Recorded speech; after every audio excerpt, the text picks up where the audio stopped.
There we go. This should be much, much, much better. How are y'all doing? Welcome to the stream. It's been a while, hasn't it? I think it's been like a week since I've done my last stream or more. Maybe I think like 10 days. So it's actually been a while. Sorry about that. Just life problems and shit. It's kind of complicated.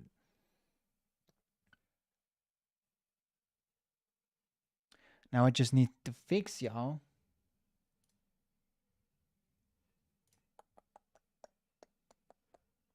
Hello. Hey man, how are you doing? How's everything going?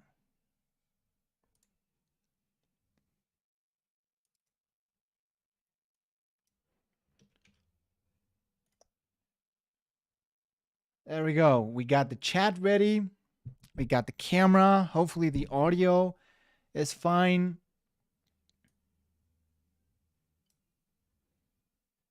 And I hope y'all are ready for some sweet. I was doing the thumbnail and all that. I have here a bunch of thumbnail. I never really close Photoshop. It's just I keep it open, baby. It's just much easier. And today we're gonna react to this channel that I don't know who he is. I have absolutely no idea, but I think he does country ball style. Well, I mean, it's pretty obvious from the thumbnail, right? That he does country ball style reactions, and he has done videos on many, many countries. And someone told me, "Hello, Thomas. Good to see you, man. I'm so happy that you're here." Someone told me that he does kraut style videos, and you guys know some of my most viewed videos or some of the longer videos are from kraut, and I really enjoyed his content. So I think this is going to be really interesting. I just know that I grabbed some of the thumbnails to do what is it? My own thumbnail, but I haven't watched any of the videos, as you guys can see. I haven't watched any of them. And we're ready. I also saw that this guy, hold up. American president. So this is going to be like an exclusive H0ser stream, mostly, I think.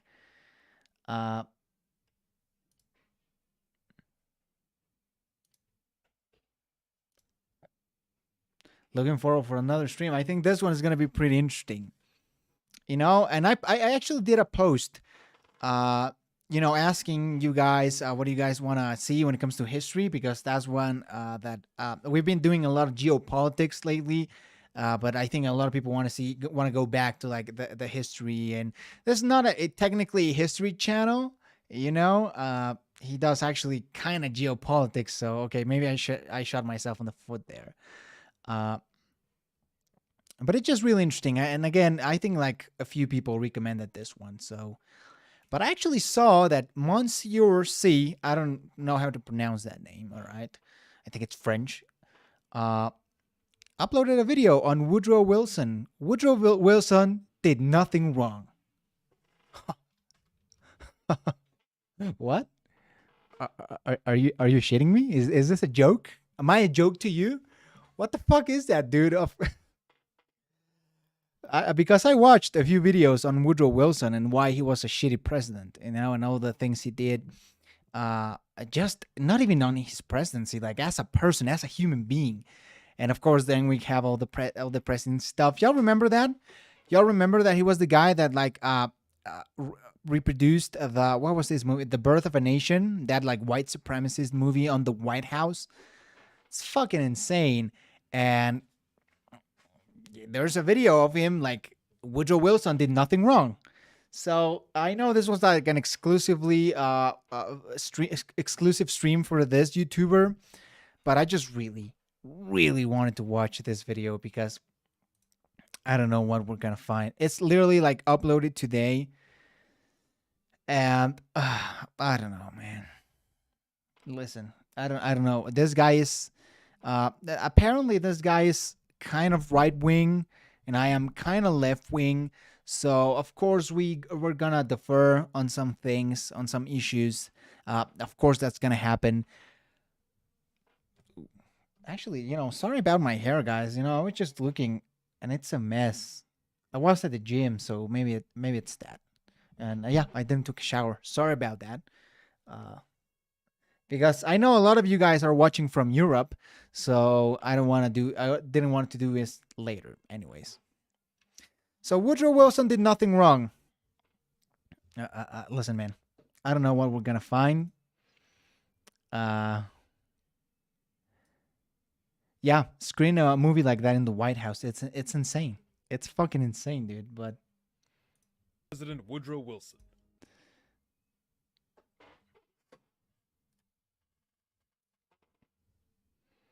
I don't know how you can justify he did nothing wrong. I guess he's being hyperbolic. That's my guess. He's being hyperbolic, and I watched this video, and it's actually pretty reasonable. Though I still hate Wilson. All right, I'm. Listen, my mind is open. All right, we heard the side of what's the name of this guy, the cynical historian, on why he thinks he's the worst president. Let's listen to the other side, all right? I'm not a closed-minded person. Let's listen to his reasoning. I'm sure some of it's good, you know. Historically has been regarded highly, though in recent times has been shot down and relegated to the bottom of the barrel, and seemingly from across the political spectrum as well. Republicans, Democrats, Libertarians, Greens, Liberals, and Conservatives increasingly appear to carry a negative opinion of Wilson for any number of And again, I think that's pretty reasonable too, you know? While Wilson has suffered these blows to his reputation, almost paradoxically has another president from the same era risen to tremendous popularity in spite of many of the same, if not more extreme, actions and ideological leanings. That president was the much-beloved Theodore Roosevelt, and we'll be referencing him and the progressive movement of the day repeatedly throughout this video. No. You ain't gonna talk shit about my boy Teddy, alright? Most often pinned on Wilson are accusations of tyranny, racism, Fuck. Imperialism, hypocrisy, incompetence, warmongering, etc. Great hate seems to stem from a belief that he was particularly responsible for actions which in reality were the product of years of progressive policy. Listen, we're talking about the 1900s, alright? So everyone back then was racist. So that's I don't think that's the thing though. It's that he was particularly racist even for someone of that era. You know what I say? You know? From a belief that he somehow altered or compromised the progressive movement. Emperor of Rome. That he stood What's up? Apart from other progressives of the day. Thank you for joining today. Sworn for all which might have gone wrong during those decades. Moreover, that so much wrong occurred during those days, when in fact we find great justification and acceptance from the public of the time in regard to actions taken by the Wilson administration. Of course, I'll preface this and later conclude as well by stating that I do not personally agree with all of the policies and ideologies of Woodrow Wilson, but rather recognize a very unjust mischaracterization of a historic figure and feel it only right to correct such misunderstanding through insight. Wilson has been accused of taking the use of government power to unprecedented and unjustified heights in his creation of new business regulations, establishing the income tax, establishing the Federal Reserve, and prosecuting anti-American and extremist individuals during an immediately... the establishment of the income tax, I think that's pretty reasonable, I would say. I don't think Calvin Coolidge was racist, especially... Yeah, I've heard that of Calvin Coolidge, actually, that he was surprisingly not racist. Following the American entry into the Great War.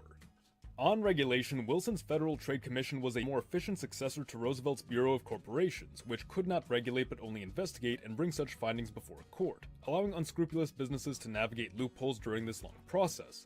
Wilson's FTC, on the other hand, could now investigate and act immediately, bringing a rapid end to illegal and unfair practices, as well as prevent the formation of monopolies and trusts before they had a chance to establish themselves, by giving the government direct oversight and final say whenever large businesses decided to merge.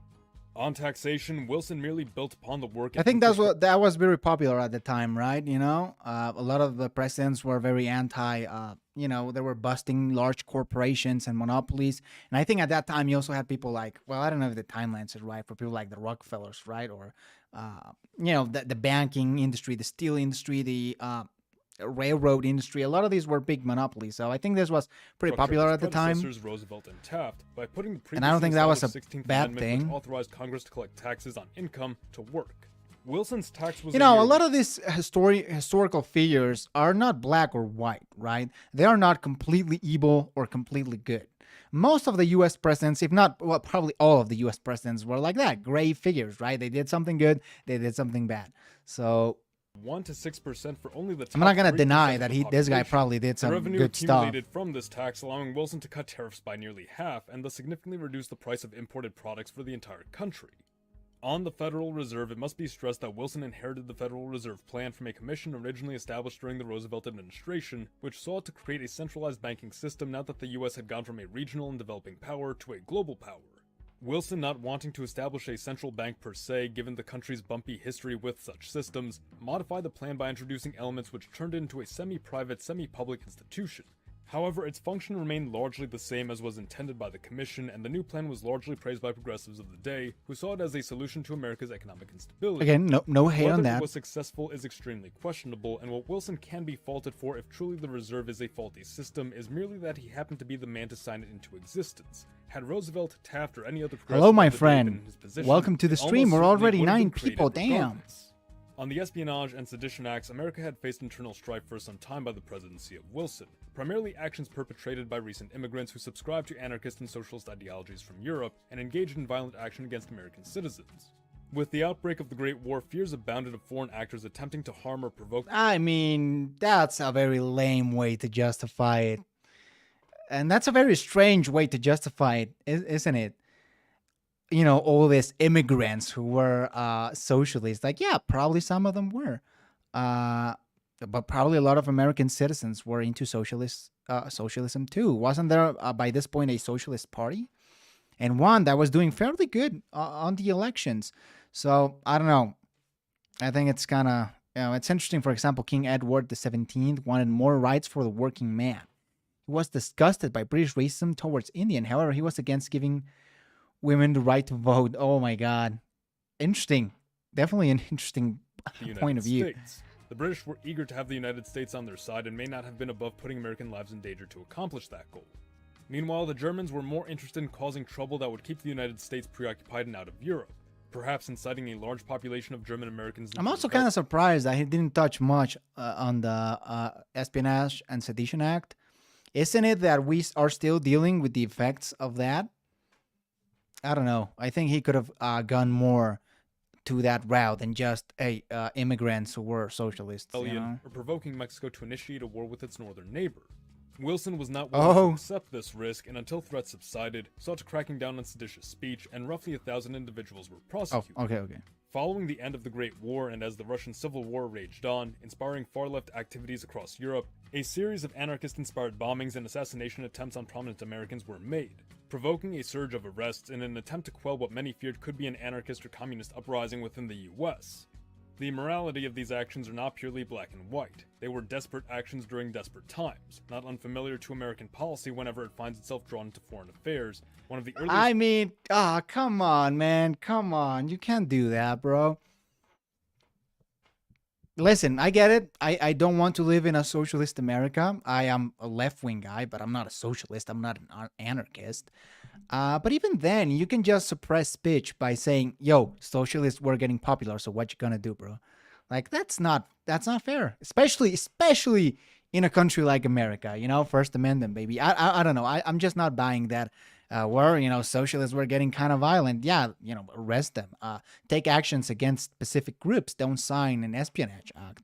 That's not necessary, right? It reminds me a little bit of the Patriot Act. Like, it was supposed to catch terrorists, but at the same time, it had effects on the whole population, right? And it was a terrible deal that now Republicans and Democrats hate. You know, the Patriot Act is seen as this massive failure. So I don't really understand how can you justify by saying, hey, America can't be socialist, bro. So what you gonna do? This law was passed in this country, after all, having been the Alien and Sedition I don't know. What do you guys think? Much of the same purpose when war with France was a strong possibility. To wholly dismiss the circumstances surrounding Wilson's war with reasoning for France, resorting what to the this fuck? decision and then moralizing it as merely bad is plainly unjust. In summary, Wilson's use of government power was not without justification. I think you can say it was bad. Or precedent, nor was it out of line with progressive You know, like you can say the Patriot Act was bad. We all say it's bad, unless like you're, I don't know why you would say the Patriot Act was good. You know, spying on American citizens, that's not good. And I don't know how you can justify the Espionage Act. Strategies used by his predecessors Taft and Roosevelt. Hey, as was expected of a progressive, Wilson utilized federal power to produce efficiency, security, and greater prosperity for the majority, even if at the expense of a wealthy, deviant, or criminal minority. Wilson has been accused of intensifying segregation in government, giving rise to the Second Ku Klux Klan, and as many like to say, being racist even for his time. On the matter of government segregation, the exclusion or disfavor of black employees, what was known as the Lily White movement, was by and large a product of its day, and more so of progressivism in particular. I touch on this in great detail in this video here, but to summarize, progressivism of the day was obsessed with efficiency and purity. As the belief of many went, you could not have an efficient society or system if there were deviant factors which refused to assimilate and act in harmony with the rest.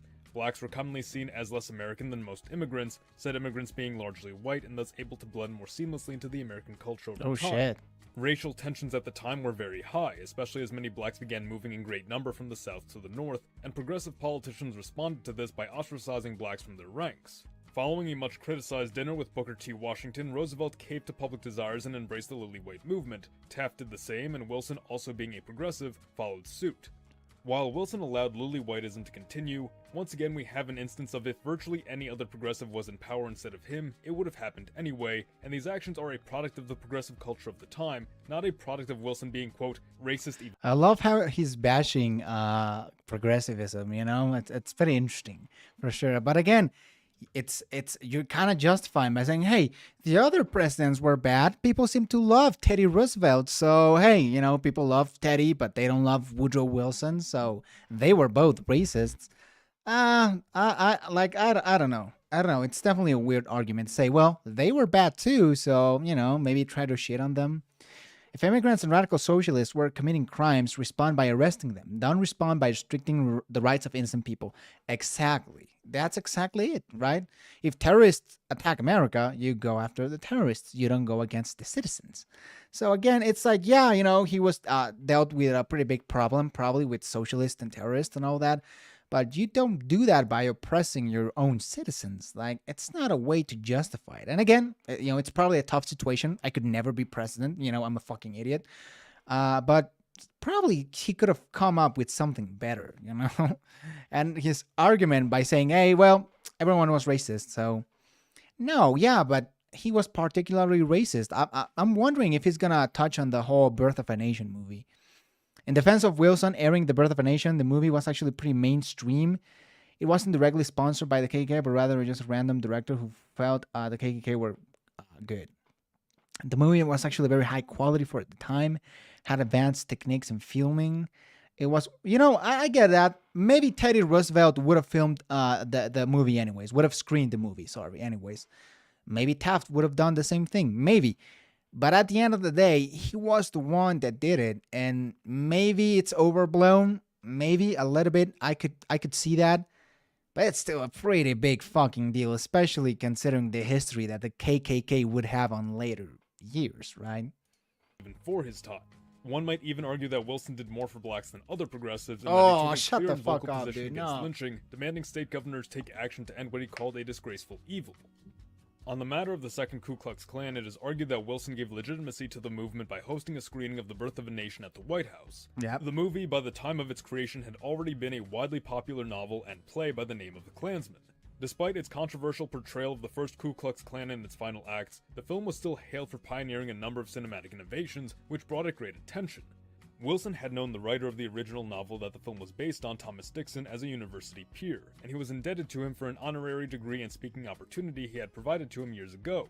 So when Wilson was contacted by Dixon requesting a screening of the film, he obliged, but apparently didn't know much else about the film other than it was a history piece about the Civil War and Reconstruction, subjects. And we also know that Wilson had a soft spot for the Confederacy in the South and sort of this lost cause philosophy, so to Wilson given his background in American history. I don't know. Now, despite this, The Birth of a Nation was not even treated as the feature presentation of this first ever movie showing at the White House, but rather followed an earlier screening of the Italian film Cabiria, also hailed for its cinematic innovations. The screening certainly did bring more attention to what was already a widely discussed film praised for its use of new technologies and cinematography, not to mention being based on an extremely popular novel, though of course it's so much easier to say that it was Wilson's screening that made it popular in the first place. To say that allowing the film to be shown reveals a secret racism of Wilson's or that it promoted a secret agenda is nothing more than looking for patterns where there are none. And views have been further skewed by tabloid allegations printed decades after the original screening and well after Wilson had passed away, claiming that Wilson said, "It is like writing history with lightning, and my only regret is that it is all terribly true." The evidence of Wilson saying this being virtually non-existent, and the probability that he had said it is rather low, given that the portrayal of the Klan you don't know that deviates from Wilson's own historic writings. Now, to suggest that this showing gave rise or legitimacy to the Second Ku Klux Klan is also a far stretch, and once again we find cause not in Wilson but in the progressive society of the day, which popularized Is it? Is it a stretch? the Klansman before I mean, if the fucking president is screening your movie, it does kind of give you some legitimacy. become a film.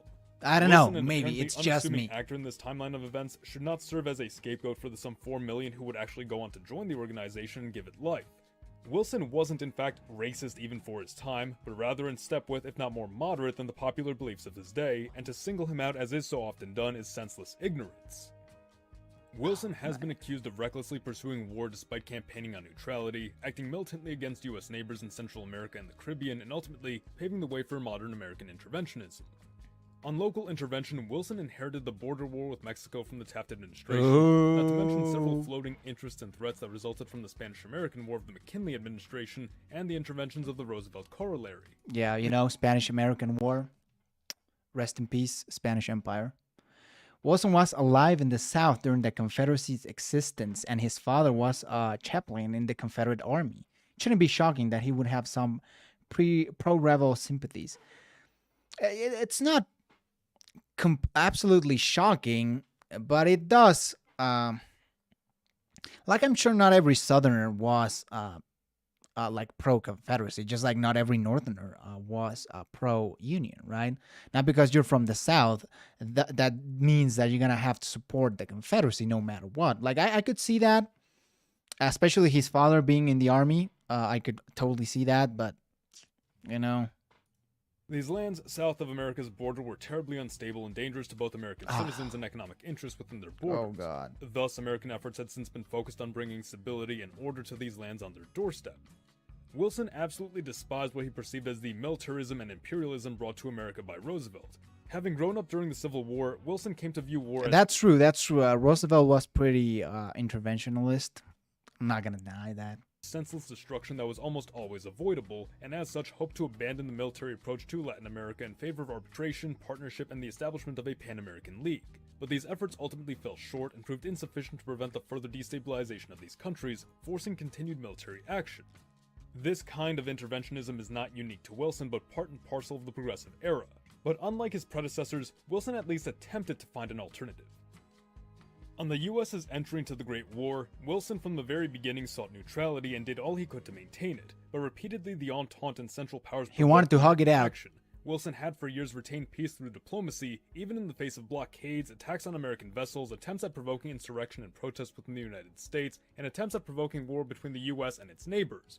Wilson soon realized that despite his best efforts, peace could not be achieved through diplomacy alone. Germany was in fact directly and repeatedly threatening the security of America and its citizens, and thus the country must retaliate.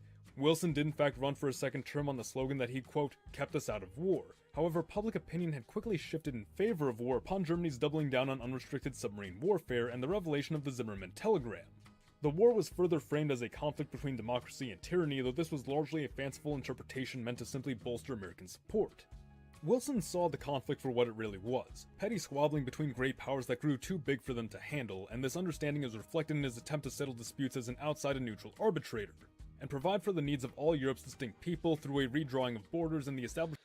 Exactly, there were large swaths of the South that were anti-Confederate. I live in northern Alabama, which one of those areas? Damn, very deep South, isn't it? Northern Alabama. The Union even recruited my country. Yeah, exactly. That's what I'm talking about. A lot of northern people had sympathies for the South, and it's probably the same with the South. You know, it's just Of a collaborative league like I could see why he would be pro-Confederate, obviously, but does that justify it? I think not. Plans which the Germans favored as reasonable and which brought them to the negotiating table, but the victorious European Entente refused to concede their claim of spoils and sought to treat Germany not with reconciliation, but with punishment and suppression, enough that it might never rise to challenge the likes of France and Britain again. Ironically, it would be these punitive measures by the Entente that ultimately drove Germany down the road to radicalism and drove Europe to the point of a second Great War. Wilson's decision... Sure, but the Versailles Treaty wasn't as harsh on Germany as it was with Austria-Hungary and the Ottoman Empire. You know, they were fucking dissolved, dude. So again, yeah, Versailles was pretty bad, and it obviously caused World War II, or at least lay all the foundations for World War II, and it was pretty bad. But it's not like it was like the worst treaty ever. It's not. It was. I think financially it was pretty harsh with Germany, but otherwise it wasn't that bad. Like, I mean, that completely demolished Austria. That made Turkey go into war. So again, to enter the war was not unjustified, and it is clear that he had pursued every reasonable alternative up to that point until finally he and a majority of the country determined that enough was enough. Wilson can neither be blamed for the Entente's refusal of his 14 points, nor for Congress's refusal to allow the US to join the League of Nations, nor the chaos which ensued in Europe in later years. In warfare and the League of Nations, interventionism, Wilson was an idealist who did what he could to avoid conflict, promote cooperation, and ensure fair play by his idealized vision of American democracy. But reality collided with that idealism and forced him to resort to measures not at all unorthodox or extreme, but perfectly in line with the logic of his predecessors and with the tastes of his day. In conclusion, we find the accusations levied against President Wilson to be great mischaracterizations based on a misunderstanding of his actions and the actions of his predecessors, based in a misunderstanding of politics and culture of the time, and based upon a narrow view of Wilson's administration and his personal character. Once again, I state that I do not personally align myself with the ideology and actions of Woodrow Wilson. However, I acknowledge that there is much confusion and misdirection. I mean, I don't know about that, bro. Figure who, by the standards of his day, executed the duties of his office effectively and well enough in line with popular consensus, as well as followed through with the agendas of the progressive movement and the agendas of the presidents who preceded him. Having additionally successfully promoted conservation, cracked down on corruption, and promoted labor rights and securities, including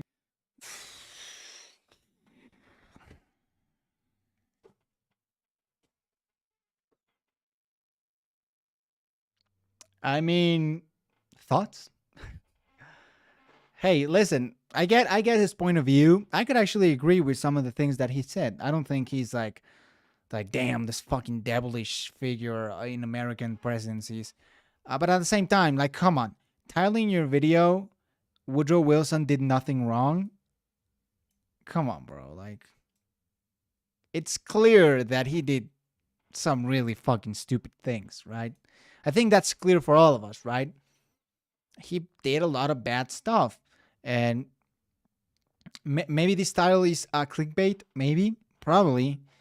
But at the end of the day, I think he was at least worse than average. At least, you know? And at best, I don't know. I don't know. What do you guys think about Mr. Woodrow Wilson? You know, it's kind of okay, whatever. But yeah, I just had to watch that video because he was, I think he's not lying. He praised Wilson for lowering tariffs, but I don't think he supports that. Which is pretty interesting, right? But yeah, I think, like I said, probably Woodrow Wilson did many good things that I'm not aware of. He was progressive in some aspects, like he said, so I could probably see some of his stuff being good. And I know progressive then means very different to what progressive is now. And I don't know if I would even call myself a progressive today, but definitely more on the left-wing kind of side. When it came to peace of 1919, at least Germany had most of its territory intact. Plus, German land and industry had been pretty much unspoiled by the war. Exactly. I totally agree by that, you know? So, Versailles was pretty harsh, but, like, to solely blame war on Versailles, it's like... What if Germany would have been dissolved, right? You got like Prussia, and then Austria became bigger. Maybe Switzerland and France, you get like some parts of Germany, and then you get like Hanover and Bavaria. You know, like Germany was allowed to keep existing as a nation state, as a republic. And of course, the Weimar Republic was pretty fucking terrible.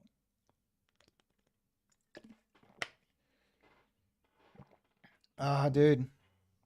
The video was good. Credits to MonsieurZ. I don't agree with what he said, but I'm glad that he made that video. I'm glad that he gave the other side, because like I said, I'm not close to hearing the other side. And I could see some of his points, and I could agree with some of his points, you know?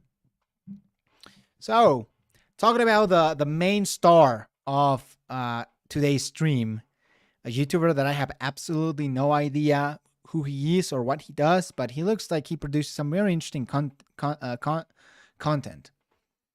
Yeah, his most recent video is on South Africa, which I think that's gonna be pretty interesting, especially considering what's happening in South Africa, which I'm not particularly well informed. He has one of Mexico, which it's his most viewed video, so that one should be really interesting. And he has videos on Brazil, Indonesia, Nigeria. It's gonna be pretty interesting, guys. Let's watch the South Africa one first. South Africa, the Rainbow Nation. Their motto says it all: unity and diversity. As one of the most diverse nations on the planet in both humans and nature, it truly has lots going on. And as one of the richest nations in Africa, it seems to be doing well. But in the last decade or so, it has been obvious that South Africa is on a downward spiral. Falling birth rates, rising unemployment, growing poverty, and the world's highest inequality rates are all symptoms of a state about to fail. The unity may be in its diversity, but the diversity of South Africa is certain. Yeah, if you were to ask me about countries that are gonna collapse, I think South Africa would be on top of that list, Certainly not all equal. And a lot of people make this issue a racial one, which may be a little bit true, but I don't think that's like the main problem. Because at the north you have Namibia, and that country also has like 9% white people, and it's not like fucking collapsing. So I don't know. South Africa has a diverse population because I think the white people who colonized South Africa, the Boers, also had Indian slaves in the country. Yeah. The other day I was actually watching a documentary on the Boer Wars and how Winston Churchill was like supporting the concentration camps for Boer people. I don't know. That only exists from a previous colonial. I mean, it's fucked up when white people are being oppressed. Like that's when damn, like this is fucked. It's sort of like when America discriminated against like Italians and Irish. It's like, damn boy, like racism is bad when other whites, especially the Dutch, or well, the Boers, the Dutch descendants of living in South Africa are oppressed. Regarding the pre-existing groups of the region, it makes little sense for the borders of South Africa to be the way they are. The growing unrest in the nation, nonsensical borders, and pockets of diversity show people one thing: South Africa could likely have a... But Nigeria will collapse faster than South Africa. Maybe, probably, I don't know much about the conflicts of Nigeria. I do know that Nigeria, North and South, are very different, especially because of religion. But maybe we could... He has a video on Nigeria, so I think we'll eventually... Civil war. And if not a civil war, the unrest will likely bring some sort of revolt or revolution in the nation. Just one possible form is civil war. Is this the future of South Africa? Can it save itself? The downfall of South Africa will likely come from two sources: diversity and an unequal economy. Let's start with diversity. As I said before, the geography of South Africa is extremely diverse. For the most part, South Africa has a Mediterranean climate which promoted some growth of native populations. The area near the coast are low-lying and ideal for farming and building civilizations. But as you go into the interior, there is a sharp turn upwards known as the Great Escarpment, or the Drakensberg Mountains. These are steep cliffs which run across almost the entire country, separating the interior from the coast, meaning the people who lived here were also separated. In the south, there are the Cape Fold Mountains, essentially isolating the Cape from the rest of the country, perfect for setting up a colony to stay as only yours, like maybe Cape Town or Port Elizabeth. The interior of the nation is mostly flat, sitting on high plateaus, but the central plateau is not equal. Due to diverse rainfall, the east is wet and the west is very, very dry.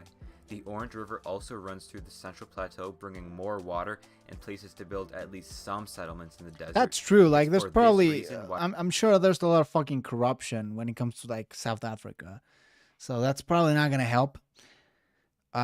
I don't know. It's just really bad. Most of the population lives in the east of the country, in regions like KwaZulu-Natal and the But that's true. Highlands, It's the best where country water is to plentiful enough to make live in civilization South and Africa. cities. This is also where most of the native population lives, with most of the descendants of the colonizers living in the Cape.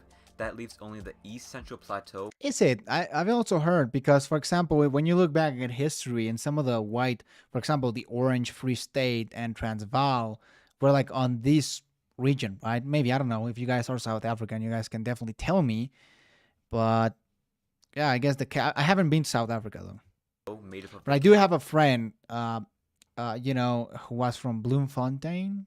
I don't know how you pronounce that. Kalahari Desert and Great Actually, it was Karoo. pretty cool. Nobody really lives here though, as Like it's white mainly made up of Afrikaner. desert and dry land. There are some small settlements, however, mainly by rivers. There is no real main colonizer or native population in the West because these regions did Look, not like develop naturally. most of the here white dots are on this side. You know, this has mostly mixed populations.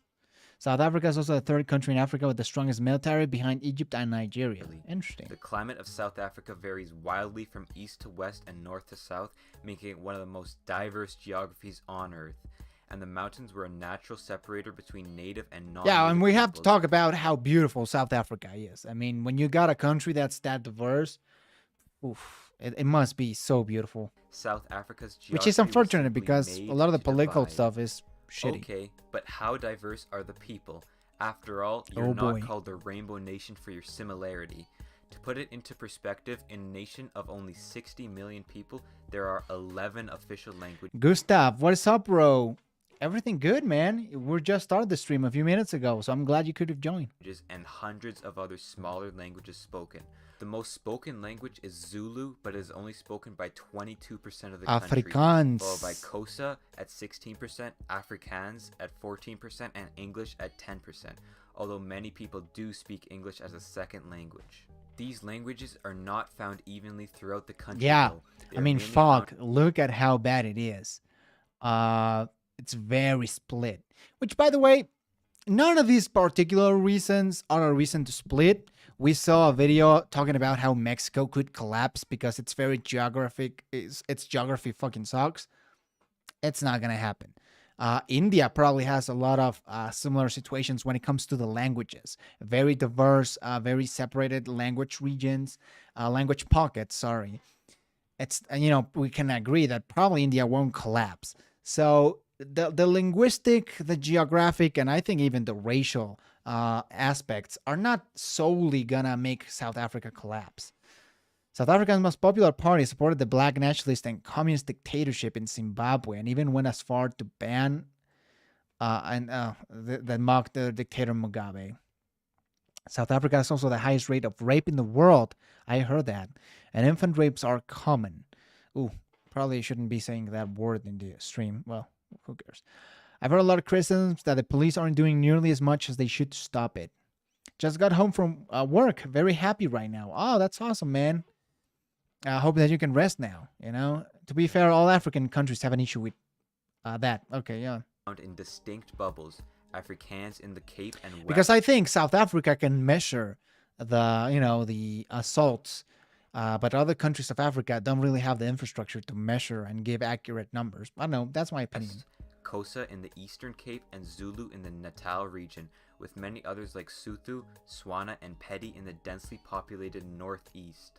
South Africa is so diverse that they need 3 capitals in order to avoid one group taking control of the country: the executive capital in Pretoria, the judicial capital in Bloemfontein, and the Hey, that's where my legislative friend capital is. in Cape Town.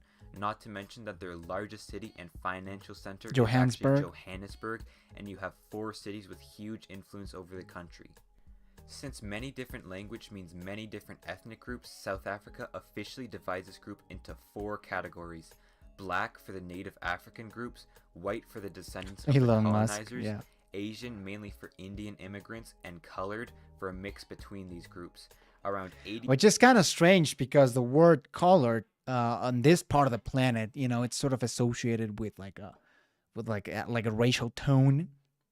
percent of South is kinda Africans are weird. black, with around 8% both colored and white, and 4% Asian. However, these groups are so unequal that there's no point in looking at South Africa's demographic statistics as a whole. The main historical difference and modern difference being between white and black South Africans. The wealth. For instance, 99% of whites received at least some schooling, whereas only 78% of blacks had. The median age for black Africans is 21 years old, and for whites it is 35 years old. Damn. 95% of whites have running water on their property, whereas only 51% Wow, that's actually pretty shocking. 95%. You would think, oh, that's pretty high, but I would expect this number to be like 100. I don't know.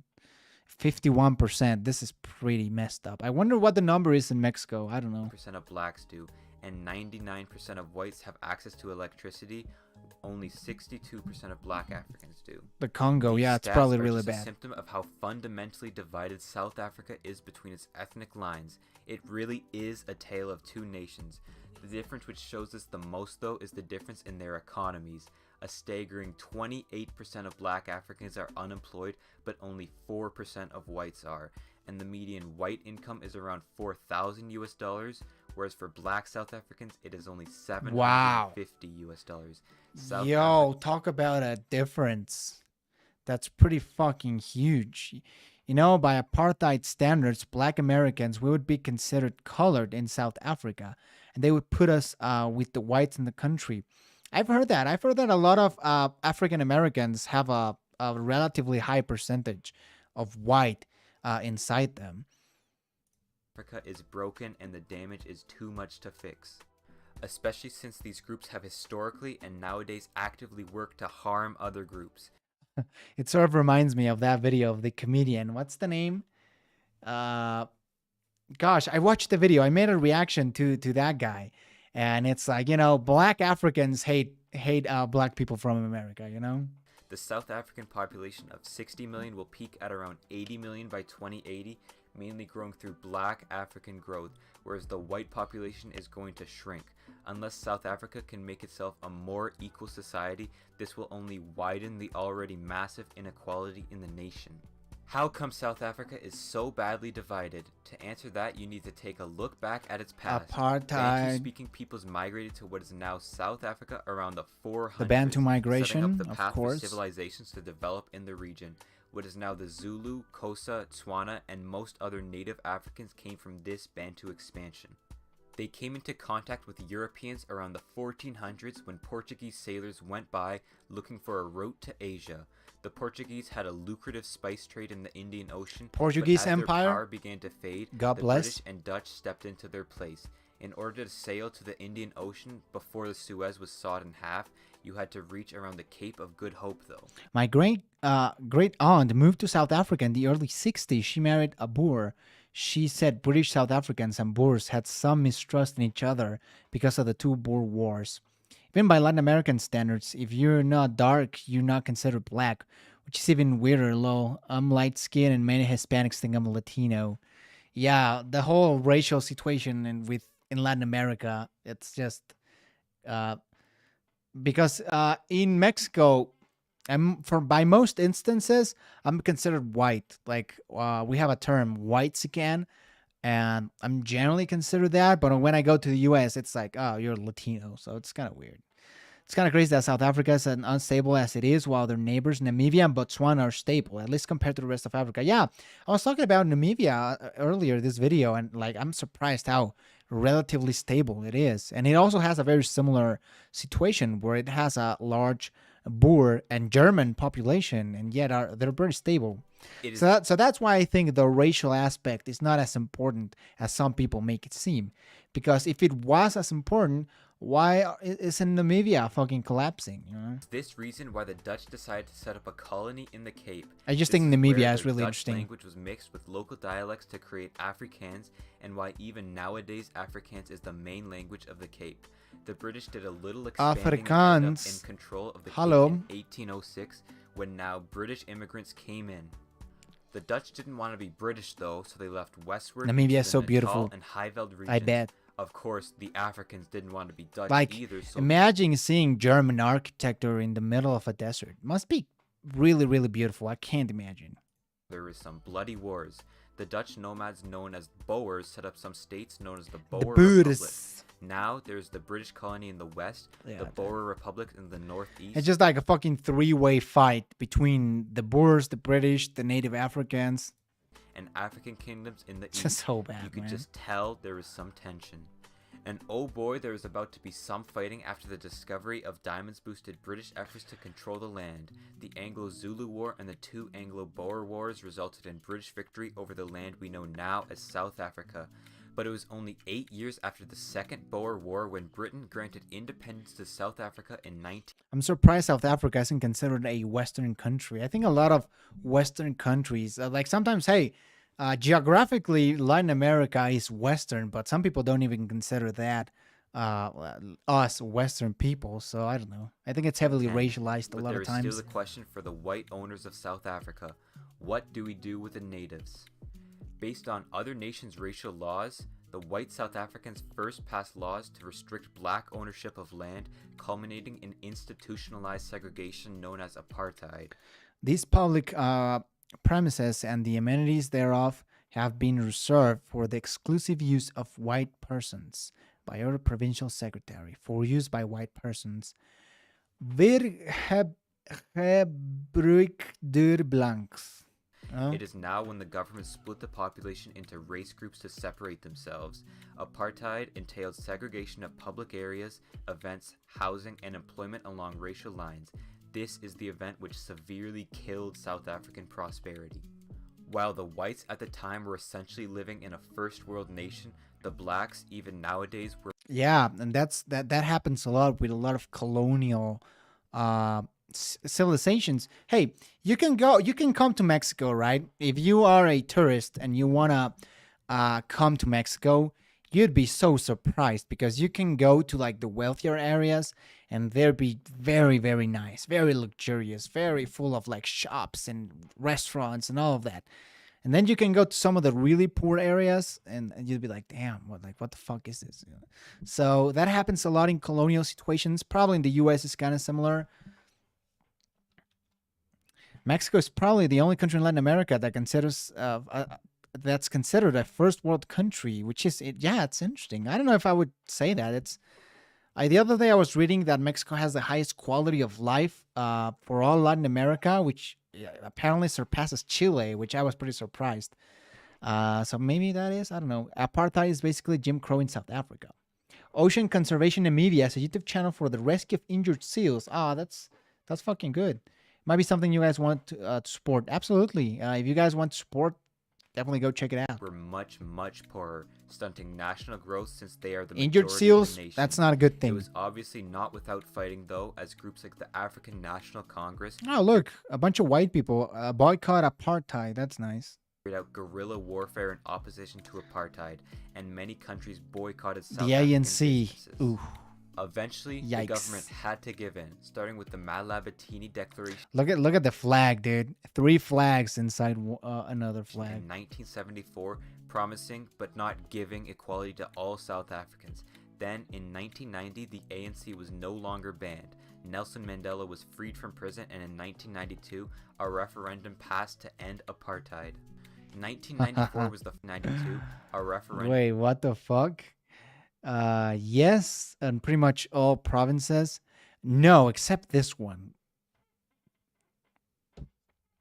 I would argue Argentina is like the only country in Latin America. I would argue it's a first world country in Latin America. I don't know, bro. Argentina is really fucking poor. Its economy is doing incredibly shitty.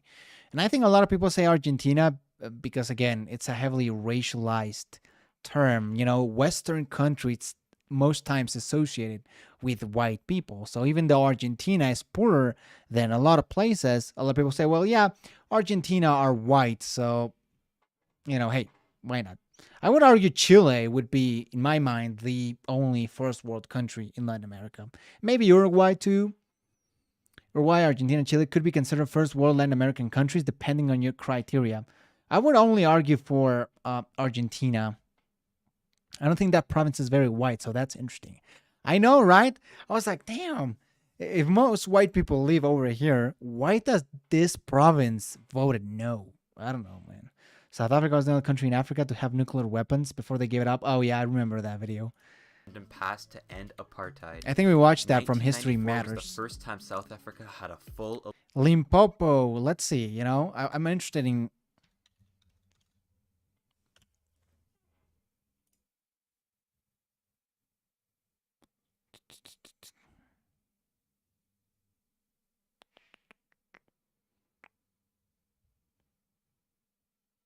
It's 2.4% white. Limpopo is 2.4% white, yet it voted no. I don't know, bro. I know it's interesting. The pandemic, well, whatever. election ending in an ANC. which is funny because South Korea and Japan aren't considered Western, even though they the most developed in Asia and probably more developed than white countries. I know, right? That's why I say Western countries is usually a very racial term. Landslide. The ANC has won every single election from then to this day, controlling South Africa. Oh, not in the Western Cape. The Democratic Alliance won over here.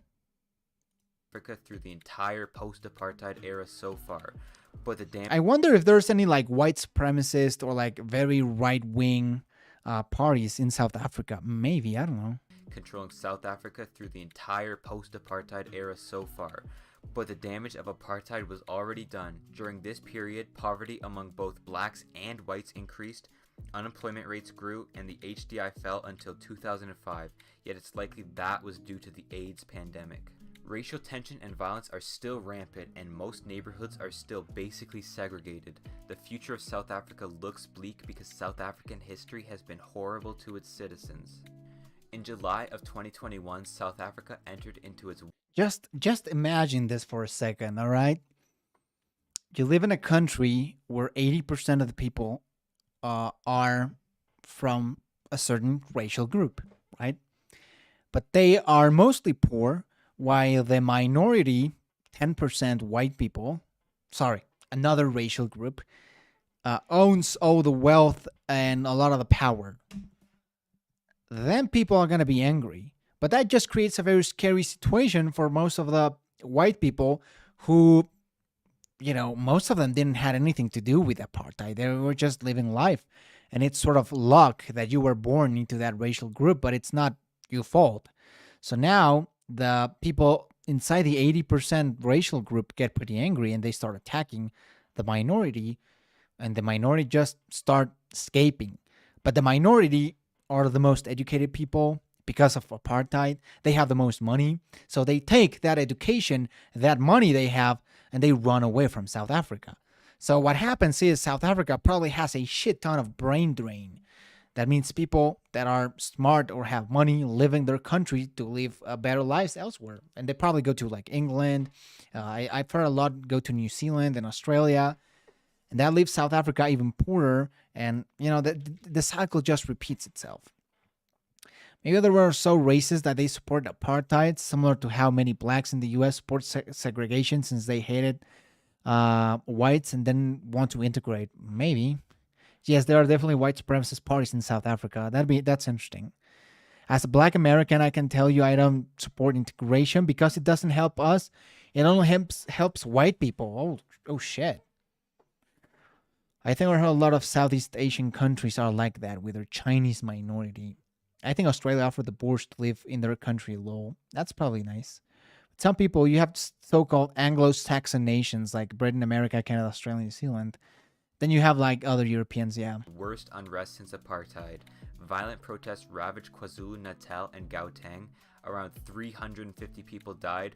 Over 3,000 Gauteng, that's where Johannesburg and around is. 50,000 businesses were destroyed. This included racial violence between the black and Indian groups in the town of Phoenix. This violence only lasted for about a week, but is a sign that major unrest will break out in South Africa. This specific unrest was triggered by the arrest of Jacob Zuma, but the underlying oh my god, he was pretty bad. More. Currently, over half of all South Africans live in poverty. That is an insane number, especially for a G20 nation. A quarter of the nation lives in extreme poverty, unable to purchase even basic food. But while millions of mainly black South Africans are impoverished, the top 10% of South Africa owns 95% of all the wealth in the nation. It is the most unequal society on... And again, most of those are white, so it just becomes a very complicated situation. My dad was in school when schools were desegregated, and most of the black kids didn't want to go in to school with the white kids and vice versa. Segregation instills racism in everyone involved. Guys, I don't know if I agree with that, to be honest. On this planet, almost entirely due to the legacy of apartheid.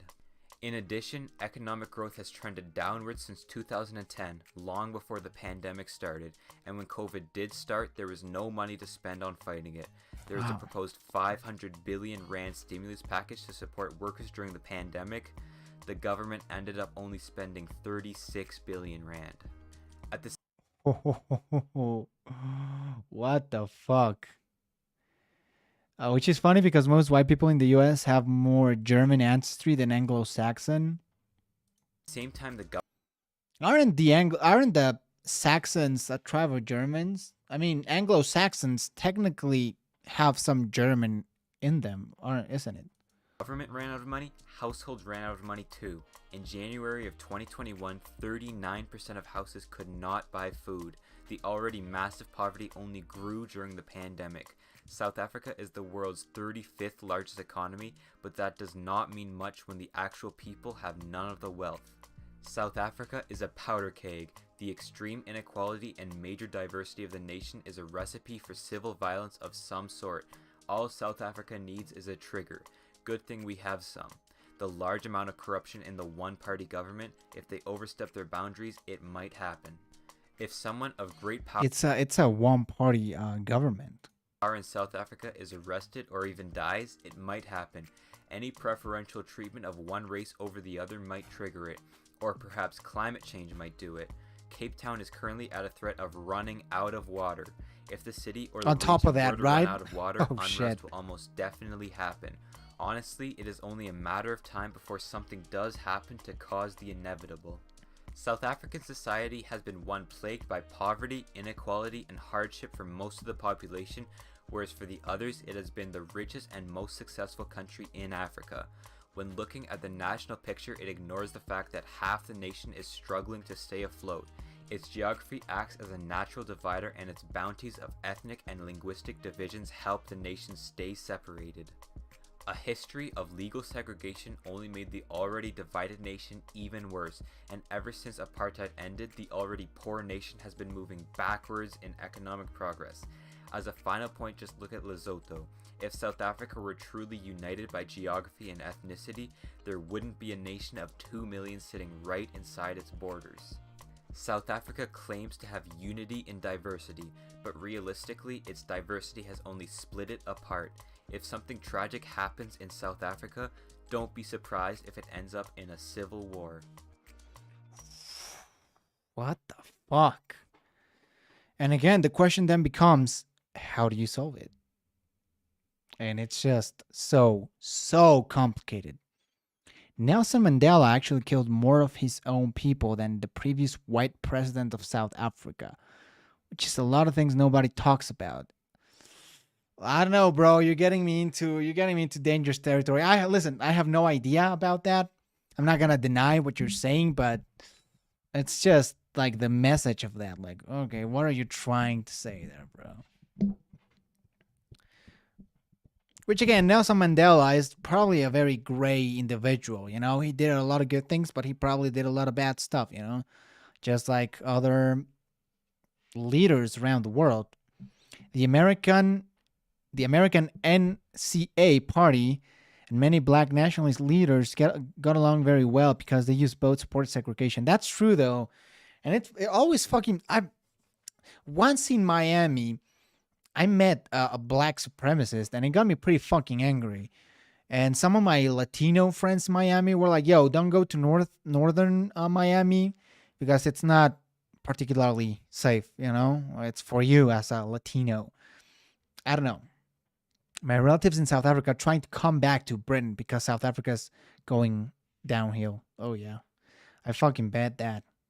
Well, good luck to your relatives, man. I hope it doesn't go downhill, but it's probably gonna go downhill. Well, good luck to South Africa. You know, I wish them well.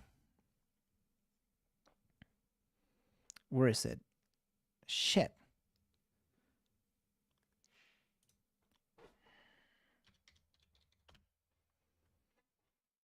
Fight. No, like, you know, listen, I respect opinions that are different. Like, I don't care if you have are from the opposite political spectrum from me. I don't care if you are further left than I am. I really don't care. I respect that, and I will always listen to different opinions. And I think we should all listen to people who think differently. But as a Mexican who has gone a lot to the US, and sometimes I even consider myself Mexican American, even though I'm technically not. Sometimes those racial talks are very difficult because your lived experiences are difficult sometimes, and people sometimes don't believe, yo, there's no racism. Well, sometimes you've experienced that and people don't believe you. It's just very complicated to talk about those issues. So I rather avoid it. Like, hey, let's not talk about race because it's going to get ugly. And for me, it's a sort of no brainer, right? Like, what do you want me to say? Like, yeah, fuck Mexican immigrants, right? Well, I'm not going to say that. You also have to understand that most of the black people in Florida are not black Americans. They are mostly black Hispanics and Caribbeans. Yeah, there's a lot of people from Haiti. That's true. Rockwell and Malcolm X support each other. Yeah, not a huge fan of Malcolm X, to be honest. Some of the stuff and some of the shit that he has said, it's like, what the fuck?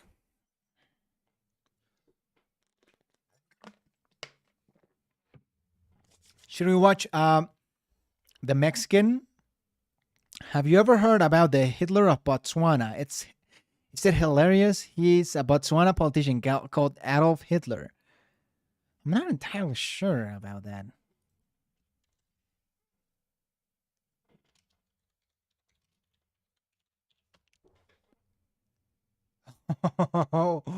What the fuck?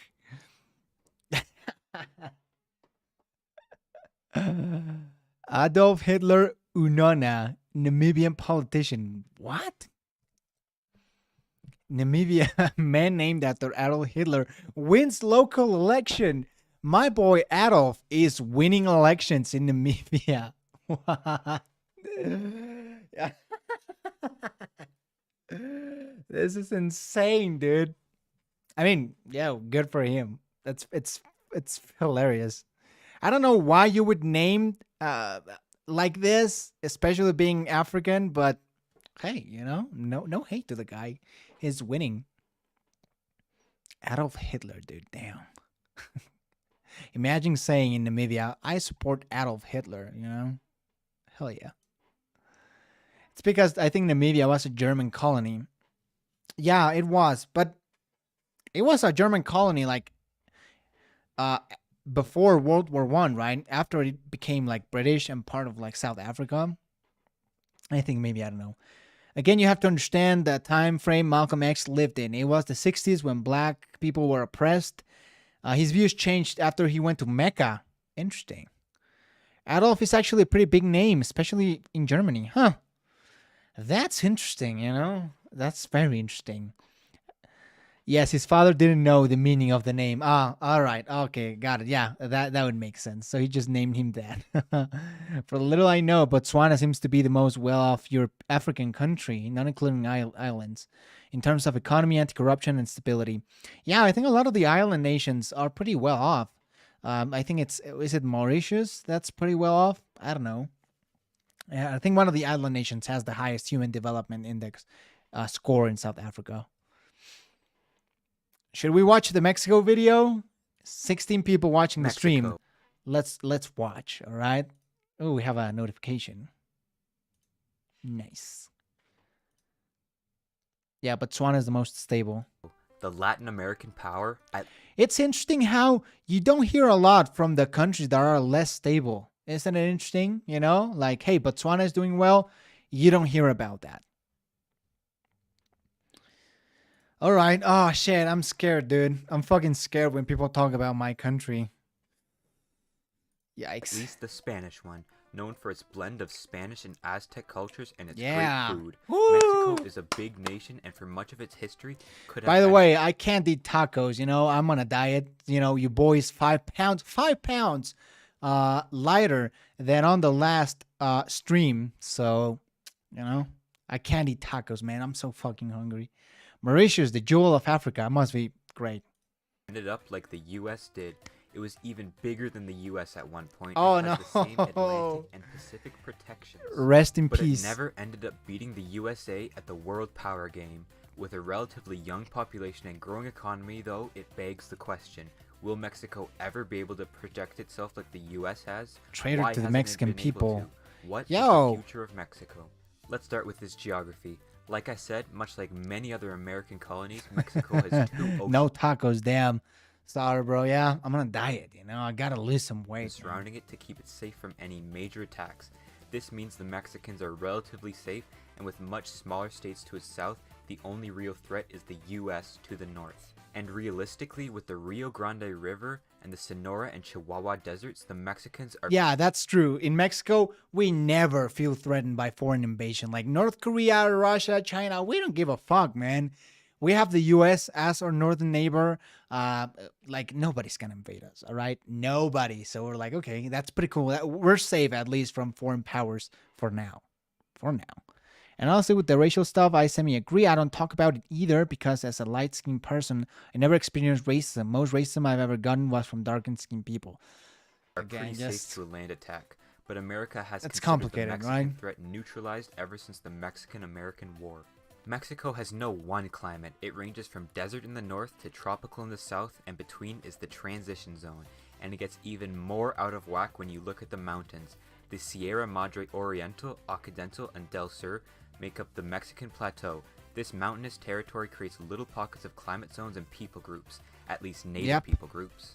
And the plateau holds around 60% of Mexico's population while only making up around 30% of its... In Denmark, we never really think about race. That must be pretty cool. I feel the same about the South. I get worried the moment someone makes a video about the South.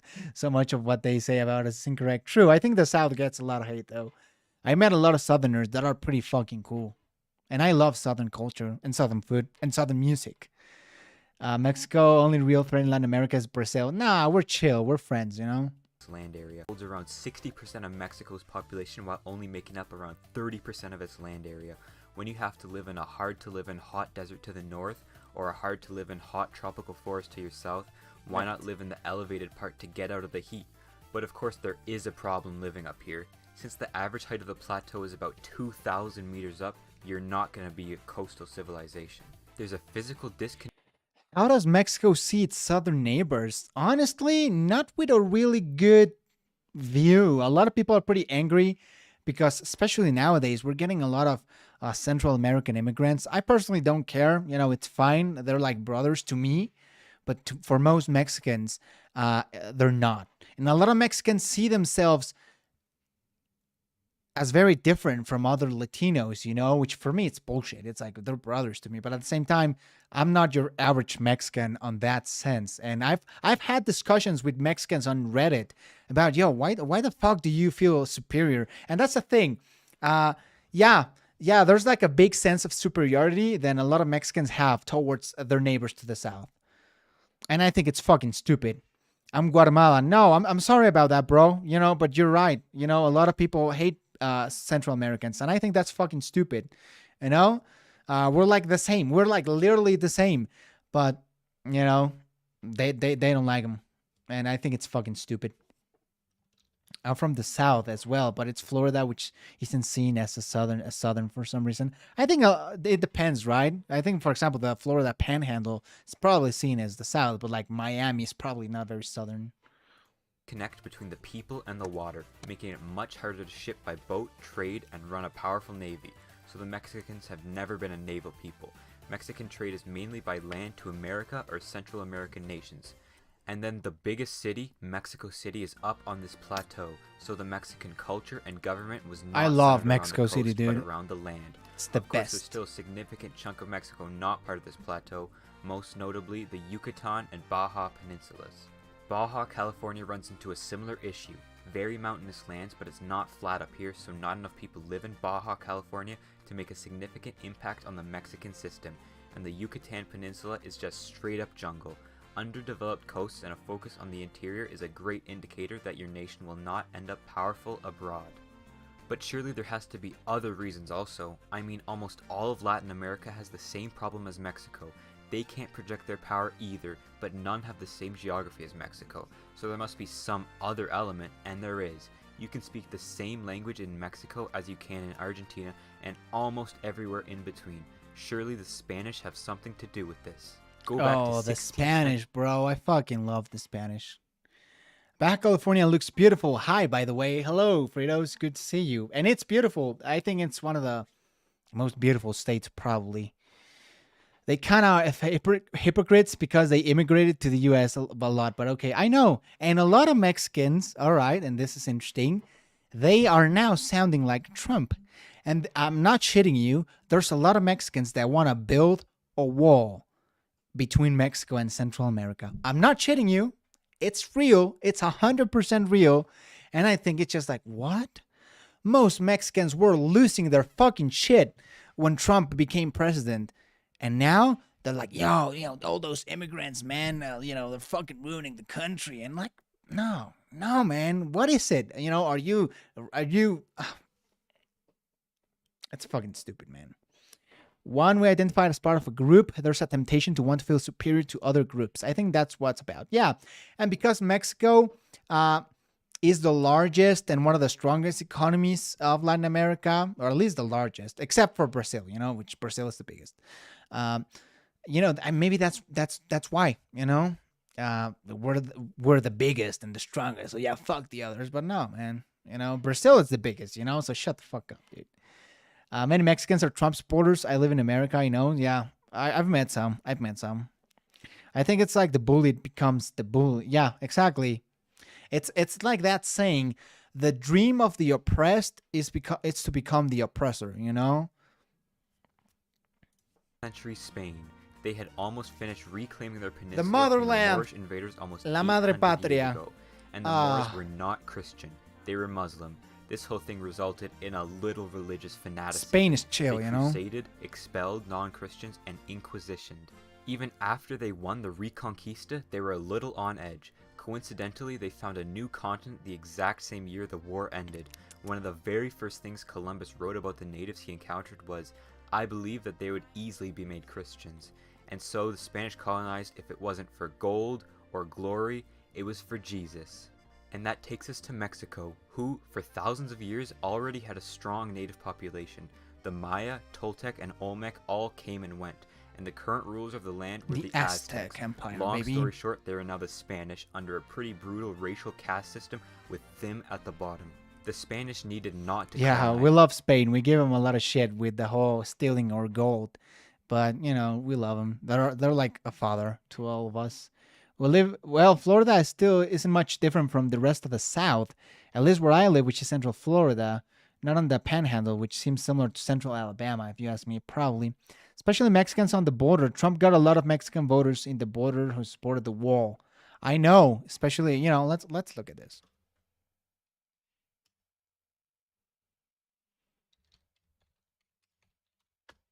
Let's look at this real quick. The New York Times has really good election map. And if you look at over here, a lot of those counties are very Latino. Some of them have 80% plus of Latinos. And look at this little region, plus 85% Trump, plus 64, plus 73, plus 40. And even some of these barely went to Biden.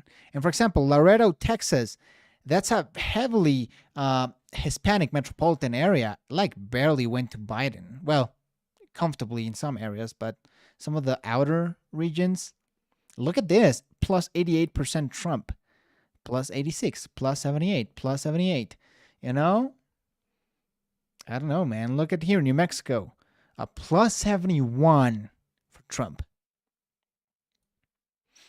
Look over here, Imperial County, over here, plus 52, plus 30, plus 29. Even in Los Angeles, look at close to Anaheim, plus 7, plus 13, plus 100, plus 20. And of course, in Florida, we're talking about Florida, right? A lot of the Cubans. Look, Miami, a city that's 70% Hispanic, plus 18, plus 11, plus 30. Like Kendall, plus 33, plus 41, plus 54, plus 29. I mean, fuck, dude. El Salvadorians are the chillest Hispanics in the U.S., in my opinion. There are many of them living in D.C., and they're chill as fuck. Those counties used to be far more reliably Democrat, but not after 2020. Amen to that. Trump determined to get right of birth, right of citizenship when Mexicans gonna be scared. Yeah, for sure. The Janos are Mexican but aren't immigrants and came here when the Spanish and Mexicans controlled them. So they don't like the rapid immigration. Yeah, probably. A lot of Hispanics in Florida support the Republicans because of, yeah, the opinion they have of Cuba and now how the Democrats are called socialist and they don't like socialism because they come from Cuba. Yeah, I think it's because of the Cubans. Yeah.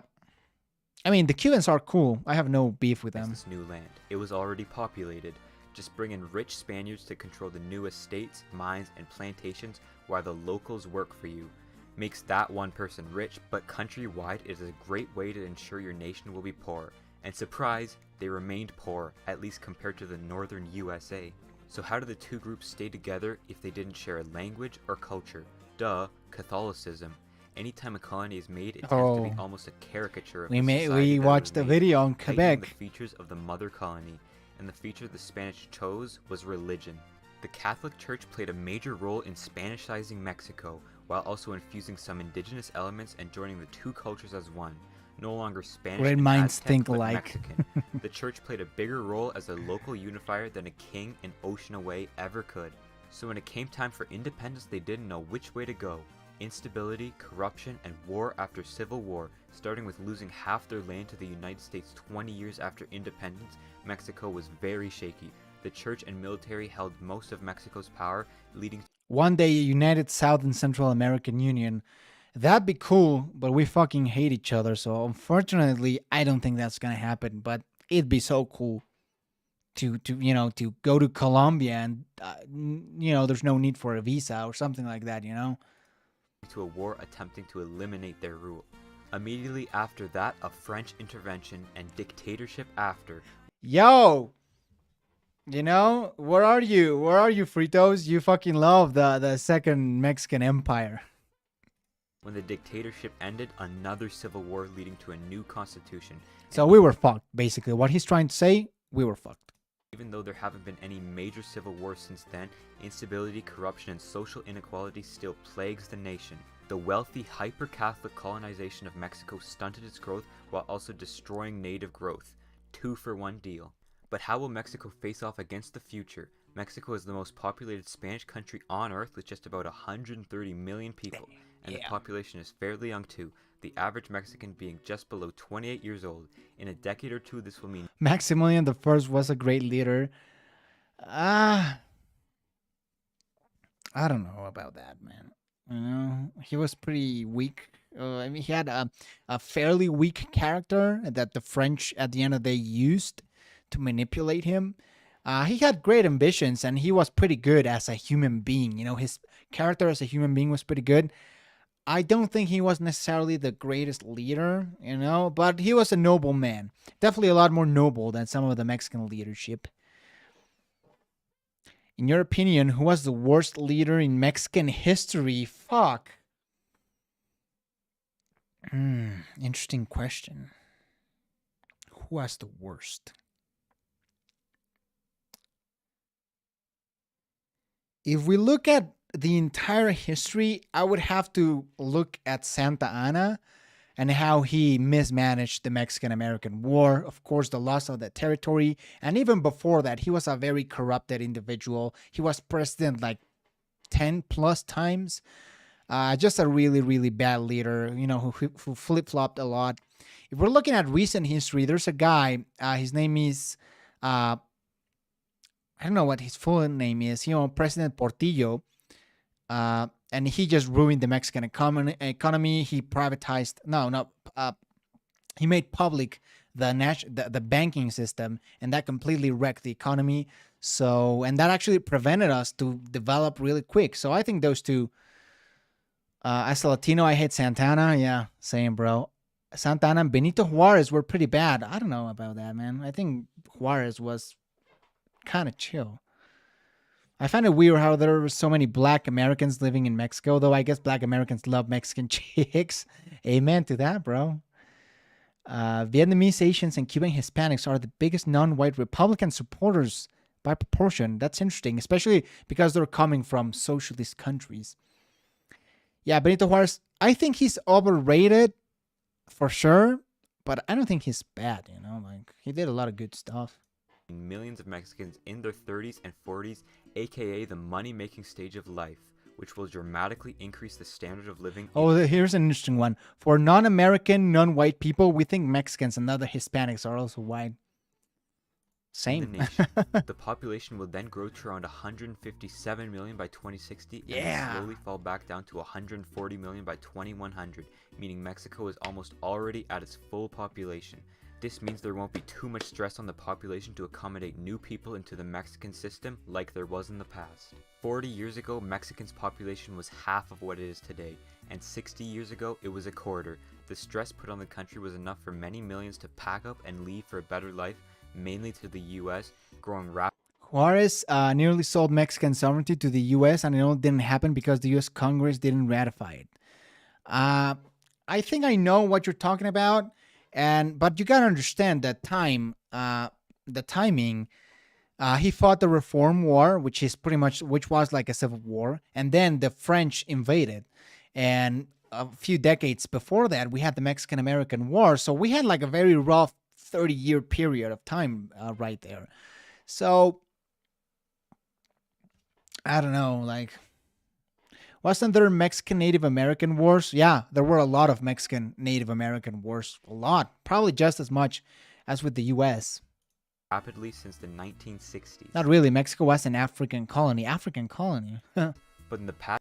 Look up Gaspar Yanga. He defeated the Spanish Empire in Mexico and created the Veracruz state. Huh. All right.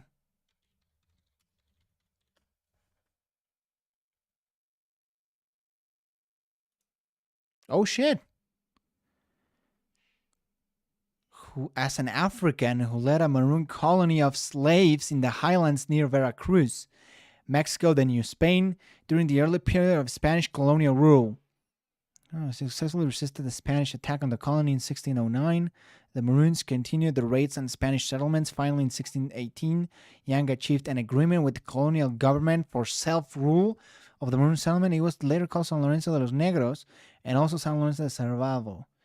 In the 19th century, Yanga was named a national hero of Mexico and el primer liberador de las Américas. Holy crap.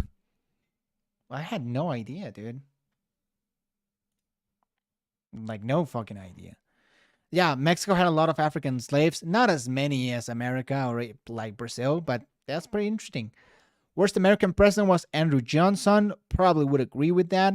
His bungling of Reconstruction after the Civil War was set up back by decades, especially for Black Americans.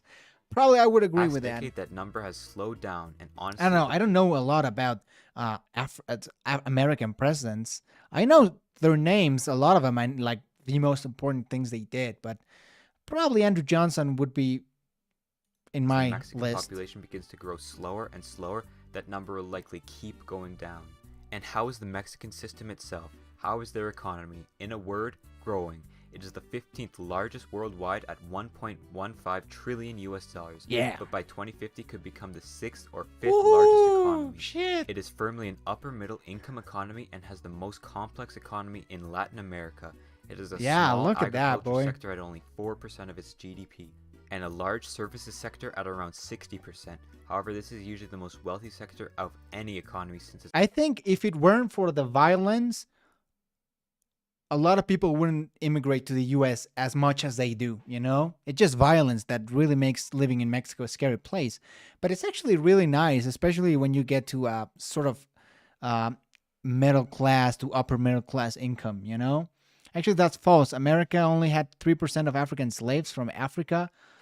The rest were bred on plantations. All right, I didn't know that. Most Vietnamese and Cuban in America are actually victims of communism. Yeah, maybe that's why they vote Republican. Financial services, banking, telecommunications, and especially tourism lead this sector. It was the 7th most visited nation Getting that in coin. 2019, the majority of tourists coming from the US or Canada.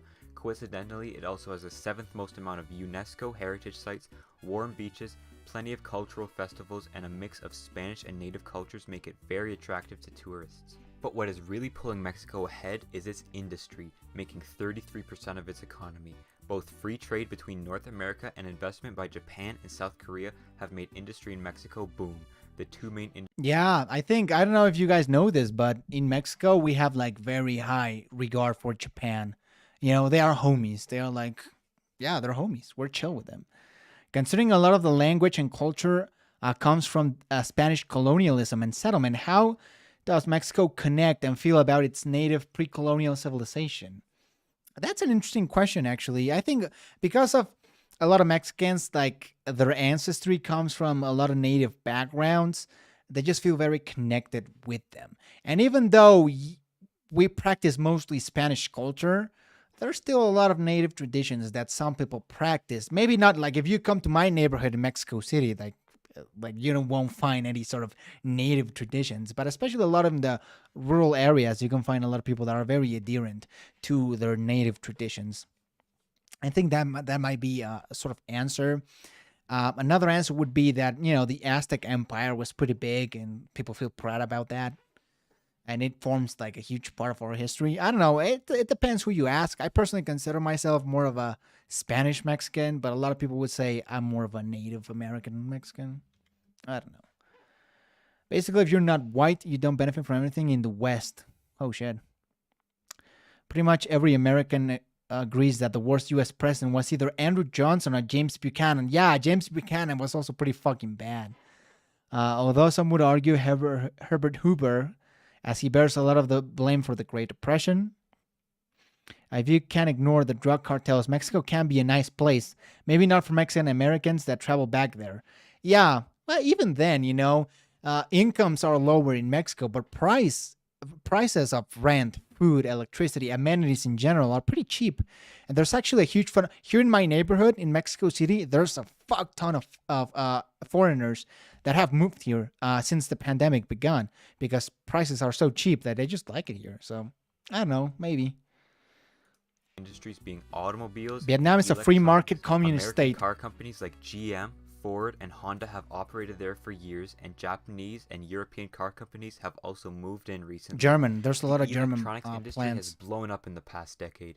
Mexico is the 6th largest producer of electronics worldwide thanks to investments by Asian companies. Its main exports are TVs, computer parts, and screens. But despite these two major industries, Mexico is still a major producer of petroleum, gold and silver, clothing, medicine, and food products. The far majority of these exports are going to the USA. Mexico is one of America's largest trading partners, second to both US imports and exports behind China and Canada. This is growing as more and more products are made in Mexico. Mexico, and as more America, industries move to baby! Mexico for cheaper labor and a younger population. Of course, this is without repercussions in the US. In recent years, there has been a pushback on Mexican industry, immigration, and aid. NAFTA was revamped so more automobile production can take place in the US. Adding to this, drug trades and illegal weapons trades are fairly common over the border. It's unclear whether the relationship between the US and Mexico will improve or degrade in the coming decades, but wherever the relationship takes itself, it will not stop Americans from buying cheap, industrial Mexican products. Okay, the McLean-Ocampo Treaty gave the U.S. territory, allowed them to put U.S. troops in Mexico and gave them U.S. trade routes and many more. Like, again, I agree that that's not particularly bad, but you have to look at the context. Mexico was pretty much broken between the conservatives, the liberals, the French puppet state, right? There was a lot going on, and he tried to fix the situation on a very unconventional way. I agree, and it's bad, and it looks really bad. But, like, what else was he supposed to do? He was dealt a pretty hard situation. Like, again, I'm not a huge like Juarez fan, but I don't think he was like extremely bad or like one of the worst leaders. That's some big words. I only say Mexican Americans, but I know native Mexicans who have beef for Chicanos for some reason. Yeah, a lot of them don't like him. Would you support America getting directly involved in Mexico to fight cartels? No, I wouldn't. I really wouldn't. The cartels are really powerful, man. And if America gets involved with all that heavy duty military equipment, it's going to be a bloodbath. I thankfully very lucky to live in Mexico City where there's not a lot of cartel violence stuff. But I can't imagine the fucking bloodbath that would be, If Afghanistan was pretty fucking bad, could you imagine sort of an Afghanistan in Mexico? It'd just be really hard. Like, maybe if America would be involved with things like weapons or intelligence or things like that, I would support it. But like directly troops on land involved, that gets a little complicated. I just found H0ser's channel. Pretty good very good vids. I know, right? You know Luis Miguel? Of course. I fucking love Luis Miguel, dude. He's iconic. Mexico is a nation that, like most of Latin America, never Vietnam took over the South. Many people in upper middle class and upper class who benefited from U.S. occupation, who were on the receiving end and had resources, left. True. expand itself outward. Yes, it has a large cultural influence on the USA, and the US has a large cultural influence on the rest of the I world. love the US, but baby. For the most part, the Mexican influence did not come directly. Both its If it were for me, I just made like English like a second language in Mexico. And like I'm fucking serious about that. I would push Anglo culture hard on Mexico, you know? Just because like we have no other choice but to grow closer with the US because like we are isolated from the rest of the world. geography and its history are to blame. The US government can't be trusted. Knowing them, they would hire the drug cartels. Trust me, I have no love for our government. I'm a libertarian. Mexico sits on a great Yeah, plateau, not a lot of disconnecting love, itself right? from the water, making it a very land-based nation, even though it borders 2 oceans. And the Spanish used mainly the church to unite the 2 people groups of Mexico, making it unclear how an actual government would be run in Mexico. But can Mexico end up exerting more power over the US, Latin America, and potentially globally? It is a stable, young, growing population and a rapidly growing economy, soon to be 5th largest worldwide. Maybe the Mexican mountains and colonization has doomed the nation to forever stay within the Americas, but as a fast-growing nation, the strongest Spanish-American power, and next to the largest Hey, economic power Argentina, in fuck world you. history, that might not be such a bad fate. If you enjoyed this video, please industrially smash the like button and inquisition the subscribe. Wow, that was pretty fucking good, actually. I think Mexico has a lot of challenges. I actually don't think the drug cartels are the biggest challenge, but economic stuff, you know, the banking system in Mexico is horrible. And again, this is very Mexican, you know, most people abroad don't know about the banking situation in Mexico. But hey, overall, I think we're okay, you know, it could be worse. Do cartels control the police like they show in movies? A lot of times, not always, but depending on the area, you know. ¿Cuántas copas tenés? Somos europeos. Los argentinos venimos de barcos. And Argentina. Mexico will be the 51st state of the US, don't worry. I'm joking, Lo. I hope that would be the fucking case. That's badass. Don Alejo Garza Tamés, dude, was a badass. That rings a bell? But I'm not entirely sure who that is. Hong Kong tries to protect their Anglo culture from decolonization process. I mean, Anglo culture is cool, you know? Anglo culture is OP. Should we watch Brazil? Let's watch Brazil. Let me cut to the chase. Brazil is great, you know? They're like brothers from another mother. Really, they are. Brazil and Portugal, they're like, not only are they Latinos, or at least Portugal, it's an honorary Latino, but Brazil, even though we don't speak the language, we're like, yo, we're basically the same. Hello, man. How are you doing? Good to see you. Let's watch Brazil, man. It's surprising that Brazil is not a superpower. Sure, Brazil is a modestly sized power and absolutely Yeah, Brazil's fucking massive. Latin America's regional power. It's so but fucking it could big. have been global. Honestly, Brazil is like a tropical United States. Both isolated New World nations, both have an insane amount And of Brazil has like some really attractive people in general, of course, men and women, but I would love to go to visit Brazil, you know? Which state in Mexico do the cartels have the most power? So a lot of the northern states.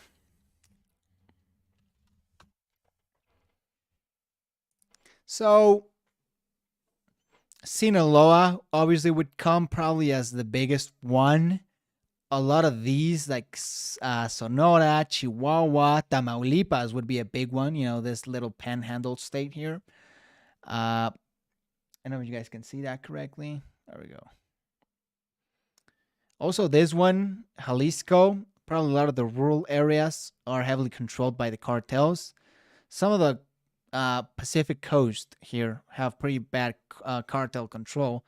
So that's basically the north and this part of the coast where the cartels have like huge control of the police. Does Spanish have dialects? Can Mexicans understand Argentinians? Spanish does have dialects, and sometimes it's kind of hard to understand each other. But for the most part, I think we can understand what we're saying, like 95% of what we're saying. Some dialects are more difficult. I think the Chilean dialect is like very fucking hard, you know. Brazil is a regional power, but not a superpower. True. Brazil is basically Portuguese version of the U.S. True. Brazil should have never abolished the monarchy. Pedro, yeah, Don Pedro, right? He was pretty popular. A lot of Brazilian people love Don Pedro. All the Romance languages are similar. You have President Bolsonaro, who's controversial. Yeah, not a huge fan of Bolsonaro.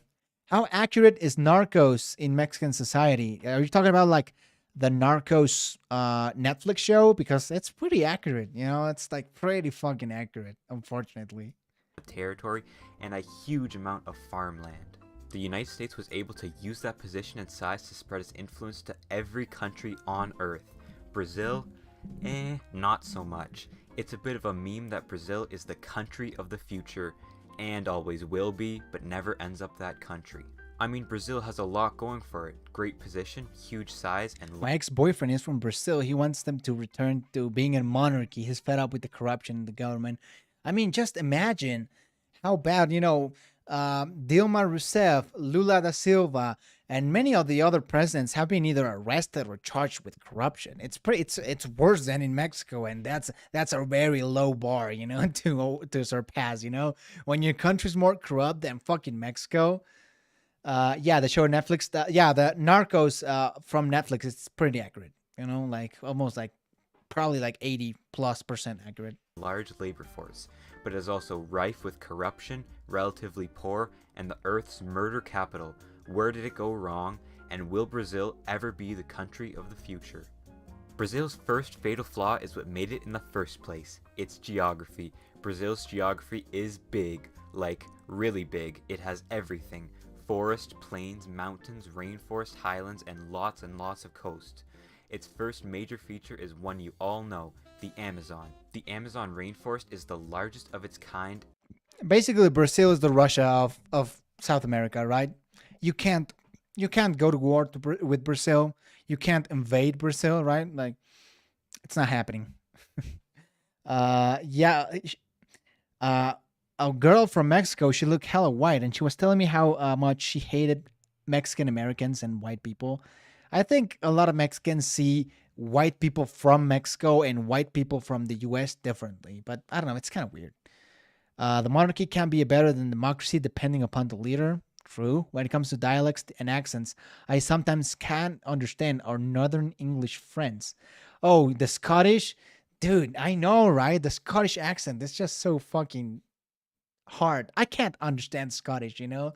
Like Scottish English, it's just like, no, I'm not even gonna try. World, obviously, it's not ideal to live in. First of all, you can't farm without clearing tons of trees, so you can't eat. And second of all, there are so many bugs in rainforests. Mosquitoes, fuck that shit. Yeah, it's disease, horrible. Probably COVID AIDS. This makes a huge chunk of Brazil's territory unsuitable for humans. Oh, no fucking way. You got Lula da Silva running? I think he was freed from jail, right? Oh, my God. That sounds like a corrupt version of like a Donald Trump beat Bernie Sanders, you know? Like, it's just not the best scenario. It's gross. It's so gross. Yeah. That's fucking gross. The river in the Amazon does provide a ton of fresh water though, allowing some small settlements like Manaus and tons of indigenous people groups. The second feature is Brazil's escarpment. It's great escarpment. An escarpment is just the cliffs on the edge of a plateau, and these cliffs are long and tall. This makes most of the cliffs on the edge of a plateau, and these cliffs... And you can actually see most of the biggest cities in Brazil are within this little coast, right? Porto Alegre, Rio de Janeiro, obviously, Salvador, Recife, Natal, Fortaleza. You know, these are some huge cities. and they're just within that coast, right? I'm conflicted with democracy because that means West Europe and Americas are the only places that want control of the world, probably. The ban on Lula's candidacy was lifted. Oh man, it's so gross. Are long and tall. I which feel makes so most of bad the for Brazilian Brazil, interior you know? essentially an island away from the Brazilian Because it's a coast. great country. Building roads, tracks, and any sort of paths to get to Brazil's agriculture-producing interior is much more difficult. Not to mention that being in a hot, humid tropical area, building roads and infrastructure is already It's not the harder easiest thing to because do. concrete and cement needs to be dry to set. But the real problem is most people are crowded on the coast, and there's lots of it. Brazil is the longest country from north to south, and without the technology to Lula is actually leading in the polls. Chile 2.0. Holy There's shit. a huge divide between the people and the things the people Damn. want or need. The escarpment likely stunted Brazilian growth by decades. Then there's the tropical issue. Tropical areas never grow as fast as temperate areas. A, they don't have a winter to freeze bugs and create coordination between people since you had to have a seasonal deadline for crops. And 2, tropical areas always focus on agriculture. It's just too easy to grow food there. So tropical areas always become the breadbasket of the world, but so far haven't really Give me food. industrialized since so many people are Sim. in the agriculture business. That's why Brazil was settled, and it's that settlement that was Brazil's second fatal flaw. The way Brazil was colonized shaped its society to this day. In the early 1500s, the Portuguese started colonizing what we know as Brazil.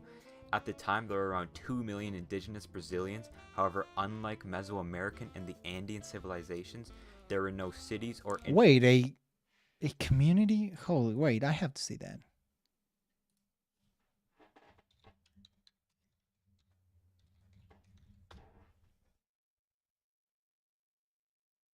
Well, shit.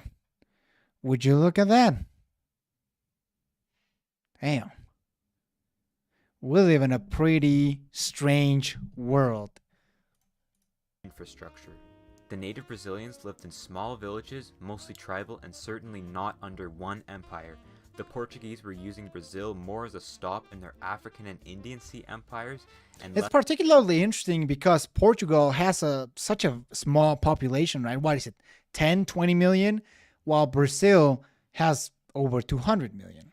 And of course, there's a lot of European immigrants to Brazil. We got the Germans, there's a lot of Asians too, though, Japanese, Lebanese, the African descents of the slaves there, and the people who are mixed race, and the indigenous people. So overall, Brazil is a pretty diverse of a real settlement. country. Portugal used human trafficking to bring in the settlers of Brazil. Brazil is a strange location, like for white supremacists. True.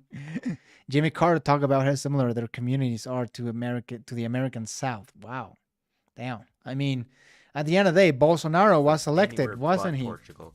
I mean, the Portuguese population was and still Not is that tiny. he's a white They could supremacist, never but fit into a he's made some continent pretty of weird people. comments. The first blunder of colonization is just that. While the British sent off their poor to the countryside of America, the Portuguese sent off their rich to oversee productions in small cities.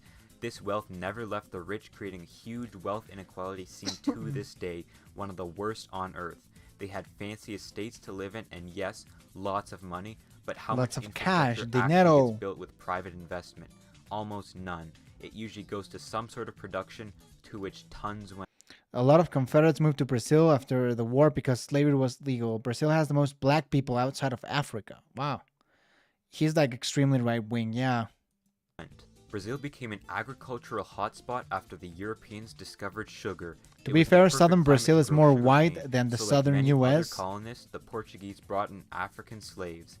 Anywhere from 6 to 10 million slaves were imported from West and Oof. Southern Africa, about 18 to 30 times more than the Wow. USA. It was so important to the colonists Wow. that slavery wasn't outlawed until 1888, the last country 1888. Shit. You know, that's like the year of the Spanish-American War. That's fucking insane. That's so late. Wow. Imagine being a Confederate white supremacist and deciding to go to Brazil. That's a different kind of logic. Yeah. I don't get that logic, you know? One of the most diverse places in the world, and you go there, you know? It's kind of funny in a way. There's about 100,000 people in Argentina who are of British descent. and we had a war with Argentina in the 1980s. Yeah, Malvinas, not gonna, well, Falklands, Malvinas, not gonna talk about that. I don't see much condition in Brazil. It's actually very special in parts. Country in the Western world to do so. In addition, even though Pope Paul III made a papal bull declaring that no indigenous person of the Americas was to be enslaved, that didn't stop the Portuguese or anyone else. Really. And the Spanish, Natives yeah. captured by Brazilian banderas were forced to work in sugar plants or newly found gold mines. Ooh, This insane guys, amount do of not start a slavery debate caused on a whole the plethora of Falklands, issues. Malvinas. More wealth inequality, dependence on agriculture, whole regions of the Northeast poor from slavery. Most of Brazil's wealth is concentrated on the southeast regions, outside of the tropical areas. The focus on agricultural production by the rich Portuguese settlers. There was a secret society in the south, the Confederacy called the Knights of the Golden Circle. I think I've heard about that, actually. They wanted to take over Mexico, Central America, and the Caribbean. Yeah, and that's where the Golden Circle was, right? They basically they wanted to expand plantations, right? And a lot of parts of Mexico and the Caribbean were perfect for plantations. I think that's it's no what's about. surprise that with this agricultural history, Brazil nowadays would be a powerhouse of raw material. Its land is just perfect for it. Through farming, forestry, and mining, Brazil as a whole makes a lot of money. Its economy is the largest in Latin America with a GDP of 3.3 Sad trillion Mexico, US dollars, I know. or 15,000 per person. Its labor force is the 6th most populous on Earth with 107 million workers. These workers mainly extract raw material, but industry and services make up most of the Brazilian GDP, with Brazil producing a lot of steel and chemicals. But what they Here's something interesting. Why are black and white used as race? Asians and Central Asians, Persians, etc., also white. Pacific Islanders, South Indians, etc., are blacker than most American black. Produce is produce. Coffee, soy, beef, chicken, milk, sugar, tobacco, cotton, maize, and gold, iron, copper, bauxite, tin, manganese, niobium, nickel. Brazil is a major producer of each of these products. If industry keeps growing in Brazil and they can process the bulk of their... Isn't the largest company in Brazil what's the name? Petrobras? That's basically the oil company, right? Products at home, then the world is in for new economic power. The Brazilian population is 212 million, a quite large one, but it's not too stable.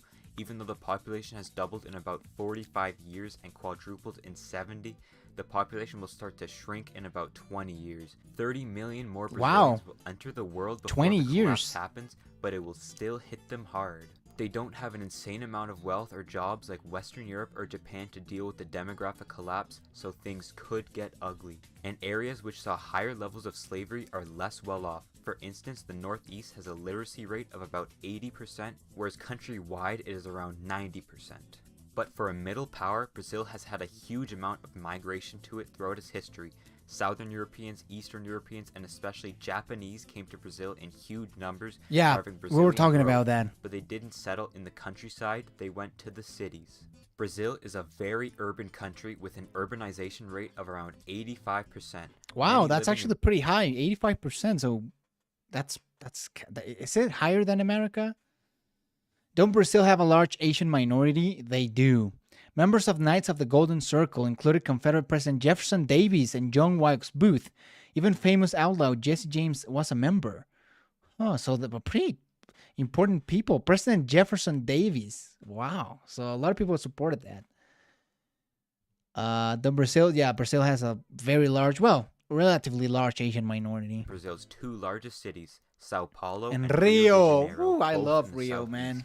It's in these cities where another huge Brazilian problem reigns: violence. Brazil has one of the highest homicide rates on Earth and ranks number 1 by total homicides. Campeão del mundo, Brasil número 1. It's more than China, the USA, Europe, and Russia combined. Wow. Many of the top other homicidals are also insane. in Latin America. The Spanish colonies were made much in the same way as Brazil. Rich owners coming with slaves rather than poor men coming to farm. Who the fuck knows Brazil, yeah. Unsurprisingly, urban areas in the Northeast where the inequality is the worst nationwide have the highest homicide rates in the country. Urban I slums love have the never song, made man. crime It's pretty rates go fucking down. catchy, you know? Gangs are commonplace, and so is drug trafficking. But Brazil has recently begun a program to reduce gang sentences. Just tell them 7. Oh, yeah, that's bad. They'll get triggered about it. It has dropped the homicide rate significantly, but Brazil still remains #1 worldwide. It might be due to the huge amount of decentralization Brazil has had ever since its early I don't know, days. dude. It's fucking The catchy. escarpment, wet infrastructure, and huge coast meant most Brazilians were not linked until the modern day. Decentralized areas tend to focus on local rule, and local rule usually has a lot of corruption. Even up to the central government, corruption is rampant in Brazilian politics. It's estimated that around $40 billion is lost annually due to corruption alone. Whoa! Clientelism. Holy fuck. 40 billion, bro. 40 billion. That's so fucking bad. $40 billion. Damn, that's a lot. Cronyism and nepotism are popular, Thanks, and Dad. many police Yeah. are prone to bribery. This was one of the many reasons for the 2013 protest and subsequent Operation Car Wash to investigate corruption and money laundering through Petrobras, a state-owned company. Since the operation, at least 5 major political figures have been jailed and their president was impeached. Maybe corruption and homicide is getting better in Brazil, or maybe this is just a quick phase only to go back up in the future. In many ways, Brazil should have been a great power if it was settled similar to the way the US or Australia was, with low class or prisoners coming in and trying to work their way up. I think it would be like the Yo, Brazil, welcome to the club, man. I feel for you. You know, nations that could have been good, but they weren't. USA today. But instead, its I feel geography you. and settlement didn't allow for that. With a long coast, massive rainforest, huge escarpment, and tropical climate, the Brazilians were stuck on the coast and could only produce food. That's what it has done to this day. What's this Brazil obsession is with one of the race? major suppliers of Yeah, I don't various types know. of foods and raw materials worldwide.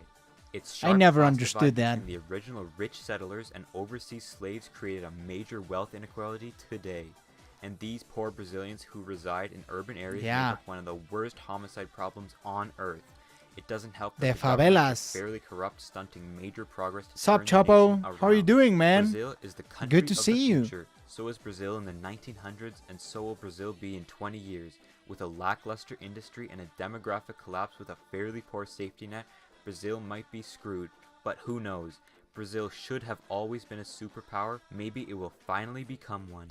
Oh, nations that could have been good but aren't. Hi, Venezuela. True, probably one of the biggest. I know. That's what Latinos say. If you enjoyed this video, absolutely. Ooh. And he's Canadian, bro, and he has like the little Bieber on. That's cute. Let's look at the Confederate Brazilians, you know?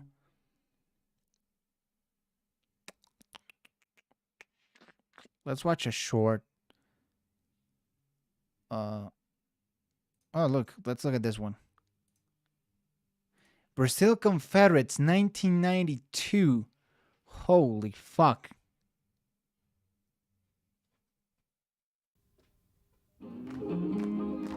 With the rebel flag fluttering in the warm breeze, residents of a small town gather for a Southern-style picnic. There's corn on the cob, candy apples, and fried chicken bubbling in the pan. Oh Men my kick up God. their heels while pretty young belles look on. This is the Deep What South, the the really fuck? Deep South, southern Brazil to be exact. And these people are the descendants of rebel soldiers who fled the United States after the Confederacy lost the Civil War. Conditions in the South were so impossible soon after the war. They didn't want to stay there anymore. So they heard about Brazil.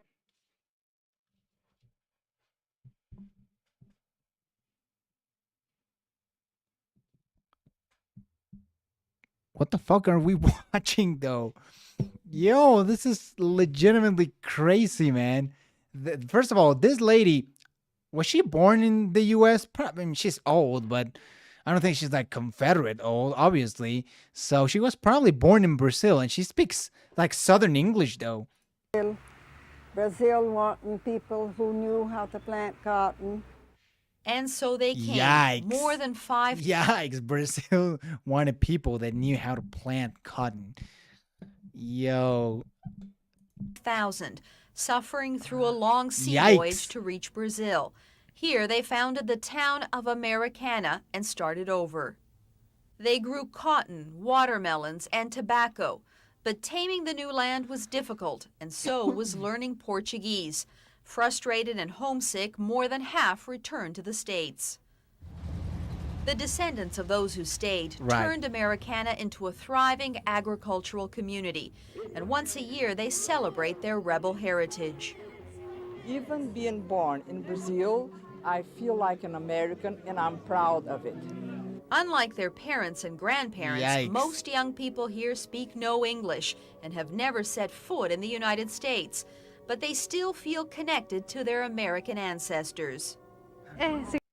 Imagine if the Nazis in Argentina were like, yeah, you know, we're celebrating our like no, bro. I mean, good for them, but I don't want to call these people stupid, but I don't think they really know what's up, you know? Like I don't think they really know the full history of what's going on. Dressing up like my great-grandmother and reliving the past makes me appreciate where I came from, says Laura Dan. I feel sorry for the kids. Yeah, I kind of do too. More Confederates fled to Brazil than Nazis fled to Argentina. 12,000 Nazis fled Argentina and 20,000 Confederates fled to Brazil. Let's go, Brazil. Remove Anglo-Saxon culture. Daniel. But beyond the costumes and the music, the greatest reminder of the past sits just a few meters away from the picnic The cemetery. grounds. The money raised at the annual Americana picnic goes toward the upkeep of this cemetery. It is here where almost 500 Civil War veterans and their descendants are buried. 500. People with names like Baird, Miller, and McKnight. Yeah, so this have all American names. I think our ancestors would be happy to see. Come on, bro. You're at least like, you know, you're kind of brown, all right? So shut the fuck up. Can you look up Samana Americans in Dominican Republic? Their history is interesting. Yeah, sure, we can do that. Very few numbers. I thought it must be in millions. How we've kept the Confederate Yeah, they're like kind of spirit small. alive. I mean, 20,000, that's not like the super United small. States, Brazil is a huge melting pot where most immigrants are quickly assimilated. The pride the people of Damn. Americana take in their heritage is reflected in the fact that after more than a century in this land of samba, It's just so strange. Because like I said, I don't think they really know what the flag means, and like, you know, they're dancing Dixie and they're like wearing the Confederate flag hats. A lot of these people are probably kind of brown, you know, like bro, like what are you doing, man? You're doing a disservice to your people. But you know, like I don't know. The South was awful after the war. That's true. She's right about that. The South was destroyed after the battles and the local governments. That's true, you know. Most fighting happened in the South at the end of the day, you know. Most of the fights happened in the South, so it would make sense that a lot of Confederates would go elsewhere, but I wish I was in Dixie away. Damn, bro, you're getting into hot territory. I think that's how the song goes, you know. Well, I wish I was in the land of cotton. Okay, no. I'm not gonna sing that shit, you know. Don't ask me why I know it. Okay, so we were gonna look Samana Americans. We're gonna continue with the H0ser reactions, but let's just shit, you know, let me just go to the bathroom real quick. I'm not even gonna pause the stream.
Yeah, sorry about that, guys. Oh no, they're on to me. El Chopo singing Dixieland. He's about to get canceled. No, shit, dude. Sing the SS song, Chopo. Yeah, no. If there's an SS song, I'm glad I don't know it. Freed slaves, immigrants to Samana. Huh, that's interesting. Well, what do you guys think? Let's watch this. You know, at the end, because most of these are pretty long, and I want to continue the reactions to H0ser. I hope that's his name. But definitely let's watch this at the end, you know, so we don't forget.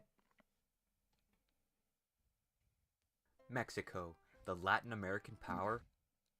Most Southerners separate the Confederacy from their flag. I personally know many people who genuinely aren't racist who fly that flag. They've been fed a lie about what the Confederacy was. Yeah, that's, you know, I remember because I go a lot to Miami. Well, not a lot, but, you know, I've been a few there sometimes. And once we drove all the way to northern Florida, all the way up to Jacksonville. But I remember while driving north, Florida was, you know, changed a lot, you know. And it just, I saw some Confederate flags, and maybe it was just me, but there was like, every time there was a Confederate flag, I felt this very hostile energy, you know. And I told my brother, yo, no matter what you do, don't speak Spanish, okay? Like, forget about Spanish. Let's just speak in English and, like, avoid people with the flag. And I get that. There's probably a lot of people that aren't racist that fly the flag in the sense of Southern pride, right? Because the flag, the South doesn't have, like, a flag other than the Confederate flag. But it's just, I felt really weird when I saw the flag. And if I saw the flag again, I'd probably, like, stay away. You know, I would keep my distance. Because, you know, it's hard to know, like, who's looking for trouble and who's not. Should we watch Vietnam? Should we watch the Philippines? Nigeria? Ireland? The Somali pirates. That has a lot of views. To be honest, though, the war was mainly about slaves, but keeping slaves wasn't the racial superiority. The South needed slaves because they relied on it. Yeah, they became economically dependent on slaves, but, you know, it's still, there was a lot of racial tones to it, you know. Jefferson David made a lot of weird comments. A lot of Southern people made some weird comments. What do you think about the Hispanidad flag? Is it racist? Huh. I don't know.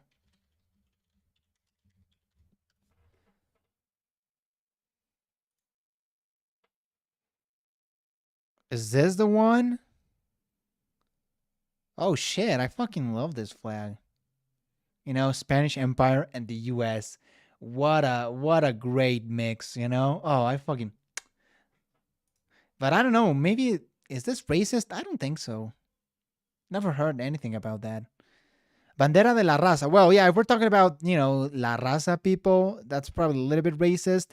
But if we're talking about something like this, like, I wouldn't personally care. Yeah, let's watch the Greek video. Did you watch about Greece deaths? No, I haven't. Let's watch it. Greece. There's actually a really good video on the European debt crisis, and they go a lot The birthplace of Western to talk about civilization, Greece. democracy, philosophy, theater, flourisher of mathematics, the sciences, and the arts. Ancient Greece is the backbone to our modern-day culture in the West. Sure, you can say Roman culture is our backbone, but ancient Rome was heavily influenced by the Greeks. But nowadays, the Greeks are known for a lot less. Good food, Orthodox Christianity, nice coasts, and beautiful cities are what Greece shows off today. And conflicts with Turkey. You know I'm talking about the debt crisis. Modern-day Greece's economy is what many people see when they look at the country. Yikes. A high-income economy, they have an insane debt-to-GDP ratio, and the worst unemployment rate in the EU. So this begs the question, a question that is more economic than usual. And it's still probably the What same, is right? the future of Greece? Before diving into the economy of the Greeks, we really... So, here's my understanding of the debt crisis. Greece and other places in Europe started getting some of the same interest rates than places like Germany, which has very low interest rates because as a country, Germany is very financially responsible, while Greece, maybe not so much. So while joining the euro, countries like Greece got hyper excited about their new interest rates. And yeah, now we're here. Greece has a lot of debt. It's really bad, and I don't see how they can climb out of so much debt. My dad flew the Confederate flag. He opposed segregation and put blacks in high positions in his church and his business. He stopped flying it after he learned more about the Confederacy's views. Wow, that's actually very interesting. I love those kind of stories. It's a sick flag with inspiration from the Habsburg Spanish flag, cross of Burgundy. Florida's flag is basically that same flag. Yeah. It has the same cross, right? It's cool. It's absolutely cool, man. I think, Hispanics deserve our flag, Really No need hate to on that. examine their geography and modern history. The country has 5 major geographic features that have defined Greek history forever. 1. Its Mediterranean climate means that it was an early cradle of civilization. No pesky winters, but still enough of a winter to freeze the bugs every season. Turks used to laugh about Greek economy. Karma hit them 2. hard. Greece is split into many pieces by the Pindus Mountains. Its rugged nature meant that for the first 400 years it was never united, and that large-scale agriculture was never feasible until the modern day. 3. Its peninsular shape meant that for most of history, the Greeks were able to project their power out. Yeah, I remember when we watched the Geography Now video and we saw that this little claw thing that's pretty super, it's hella funny. Just Greece has a very Focusing on strange its shape. navy. 4. The thousands of Greek islands further increased that Thousands. naval skill, while making the Greeks a very mercantile and trading people between the islands. And 5. Its geographic position at the edge of Europe connecting the Black and Mediterranean seas meant that even during times of Greek weakness, some other power would help it survive just to access that position. The geographic location and features meant in some form or another the Greeks have lived there for almost 3,000 years throughout all the ups and downs of Greek history, and there are a lot of both. The Greeks have never stopped living there, and it's very unlikely they ever will. Greece has way too much history to cover in this, so let's fast forward. Greek city-states thought of a bunch of stuff like philosophy and art. Persia invades and mostly fails, then all the Greeks fight. Sparta, no. Thebes, no. Macedon wins the war, and Alexander gets great and makes Greece great, but instead dies, letting the Romans invade. Then it's chill until Rome splits in half, but wait, the Greeks pretty much own this half now, and they Byzantine it up, until they're Seljuk Turked, Crusaded, and Ottomaned. The Ottomans kicked the Greeks out of Constantinople, which is now Istanbul. I hate being Ottoman, said the Greeks, and they revolted tons of times with no success. And that brings us to 1821. This time was different. Inspired by the French Revolution, the Enlightenment, and liberal nationalism, the Greeks rebelled for independence. To be honest, it was not going well for the Greeks until the British, French, and Russians wanted a little slice of that region. Yeah, because, at this time, everyone wanted a piece of the Ottoman Empire, particularly the UK and Russia. So, Greece just benefited from that. As someone who's black, people waving the Confederate flag doesn't get me pissed. It's the US. You can do what you want. But people who are legit racist make me sick, honestly. Probably I would agree. It's interesting the English St. George flag was seen as racist and many far-right types used it. However, it's been reclaimed and it's seen now as a good thing. I'm happy for that. I didn't know actually it was considered a racist symbol. They sent aids and loads to Greece, which marked the first bailout in Greek history. It resulted in bankruptcy, but the war brought in a new, fresh Greek kingdom. Another loan was given to them to let the kingdom take shape, but it was quickly spent and Greece went bankrupt. So that's where again it comes in from, huh? 1843. Another bankruptcy in 1893 due to corruption and overspending on infrastructure. We usually don't know the origin for all of these things, Like, for example, when we watched Kraut's Russian authoritarianism video, a lot of it came from the Mongols, right? And that's how it started. Now it started, and I didn't know this, from loans given to Greece to fight the Ottomans. Both of these were largely paid off by other European There's powers. Prussia. A series of wars and negotiations eventually gave Greece most of its core lands by 1923. Shortly after the Great Depression, the fourth bankruptcy in modern Greek history happened. But I mean, Who didn't go bankrupt? Yeah, we during were it? all bankrupt. Greece Come was on. bouncing between kingdom, republic, military regime, and dictatorship. The Third Hellenic Republic was established after the military regime collapsed following Turkey invading Cyprus, but the Greek economy was actually doing fairly well, largely subsidized by the USA against the nearby Soviets. They had a lower debt to GDP ratio than nations like the UK, Canada, and France. Wow. So, in 1981, they joined the European communities, later becoming the EU, which allowed their economy to grow even faster from investments in infrastructure to a larger tourism and shipping market. Greece officially joined the Eurozone in 2001, leaving the drachma behind. Little did they know that 8 years after joining the Eurozone, the Greeks would suffer their biggest crisis in recent history. But we'll leave that for later. Oh, Despite all come the on. hullabaloo about the Greek economy, it is still an advanced, industrialized one, although fairly small. Greece is not a developing nation, nor is it really poor.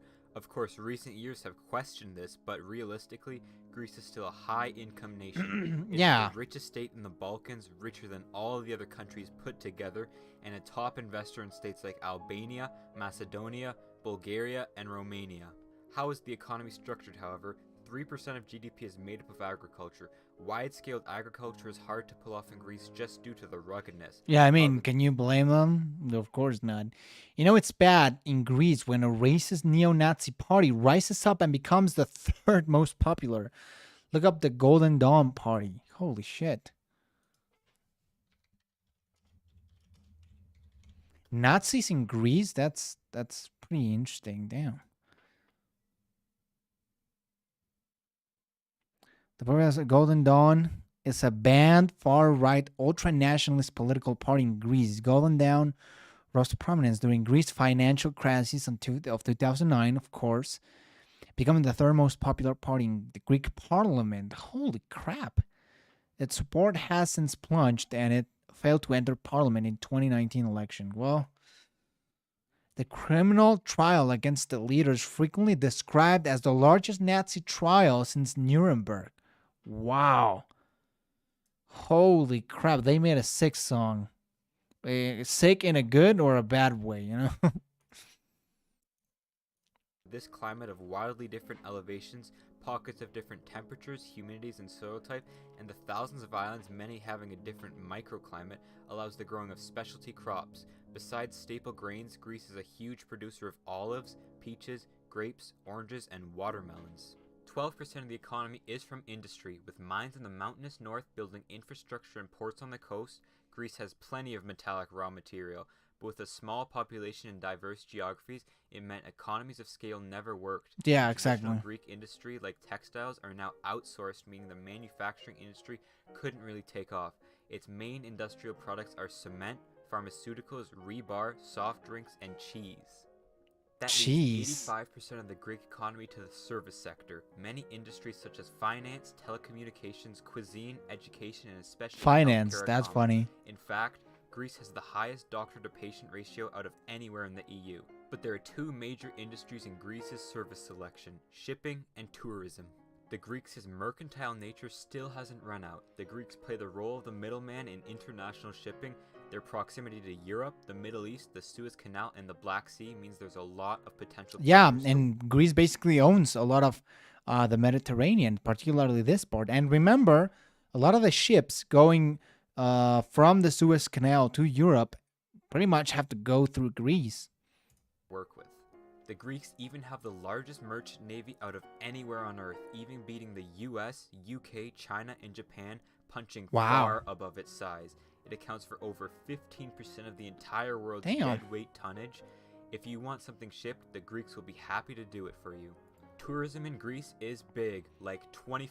Yeah, like holy fuck. I mean, 15% of the world's ships for a very tiny and small island. That's pretty peculiar. And yeah, tourism is huge. My mother visited Greece, and you know, just as a side note, as a little story, my mother wants to basically, when she dies, she wants to be buried in Greece. She has a very close connection with Greece, and why? I don't know. I don't think we have Greek ancestry. Maybe, I don't know. What do you guys think? But she loves Greece. 5% of their GDP and 19% of their labor force big. Over 30 million tourists visited Greece in 2019. That's almost 3 times their actual population. Like Ever since the Iceland, for 2004 example. Athens Olympics, Greece has been booming with tourists. Its ancient history mixed with great beaches and plenty of islands make for the perfect hook for all types of tourists. Wow, what a Those long islands video. just Yeah, make shipping man. and tourism It's gonna be a easy. long stream. Let's talk about problems though. Demographically, Greece isn't doing too hot. The 2018 population has shrunk by 100,000 since 2011 to 10.7 million. The average Greek woman has a fertility rate of 1.41, far less than 2.1 needed to keep a stable population. They need migration in order to stay swimming. However, migrants and especially refugees face huge risks of exploitation. Low-skilled jobs are given to them, if any, not like Greece has many to give right now, and highly skilled migrants are simply not coming to Greece. The opposite is true. Highly skilled young Greeks are leaving for better opportunities in Western Europe or North America, creating a massive brain drain, which makes their aging crisis even worse. Right now, Greece has the 7th oldest population Whoa. on Earth, most in their 40s to 50s. Once this generation hits Damn, look at this population pyramid. You gotta understand that within the next 20 years, that massive gap of 40 to 50 to 60-year-olds is gonna become 60 to 80 years old. You know, just within the next 20 years, all of that massive bulge of people that are pretty old are gonna move upwards. And I'm noticing here that they have a pretty large male surplus in the younger people's group. And I'm guessing that's basically because of migrant workers. You know, you can see from 28 to like 0, there's a pretty substantial male surplus, which again, it's interesting. environment, Greece is going to have a serious issue. They'll have money to deal. A good friend of mine is it's Greek. His grandparents grew up under the German occupation and the post-war dictatorship, moving to the UK in the 80s. Damn, must have been pretty tough. I don't get it either. We can agree, disagree, that's fine, but I would never harm anyone because of the way they choose to believe in. Yeah, identity politics is pretty stupid. Deal with it.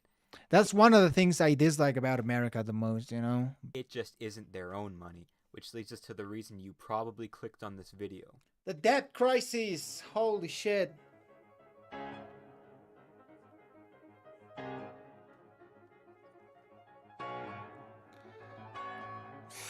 Oof.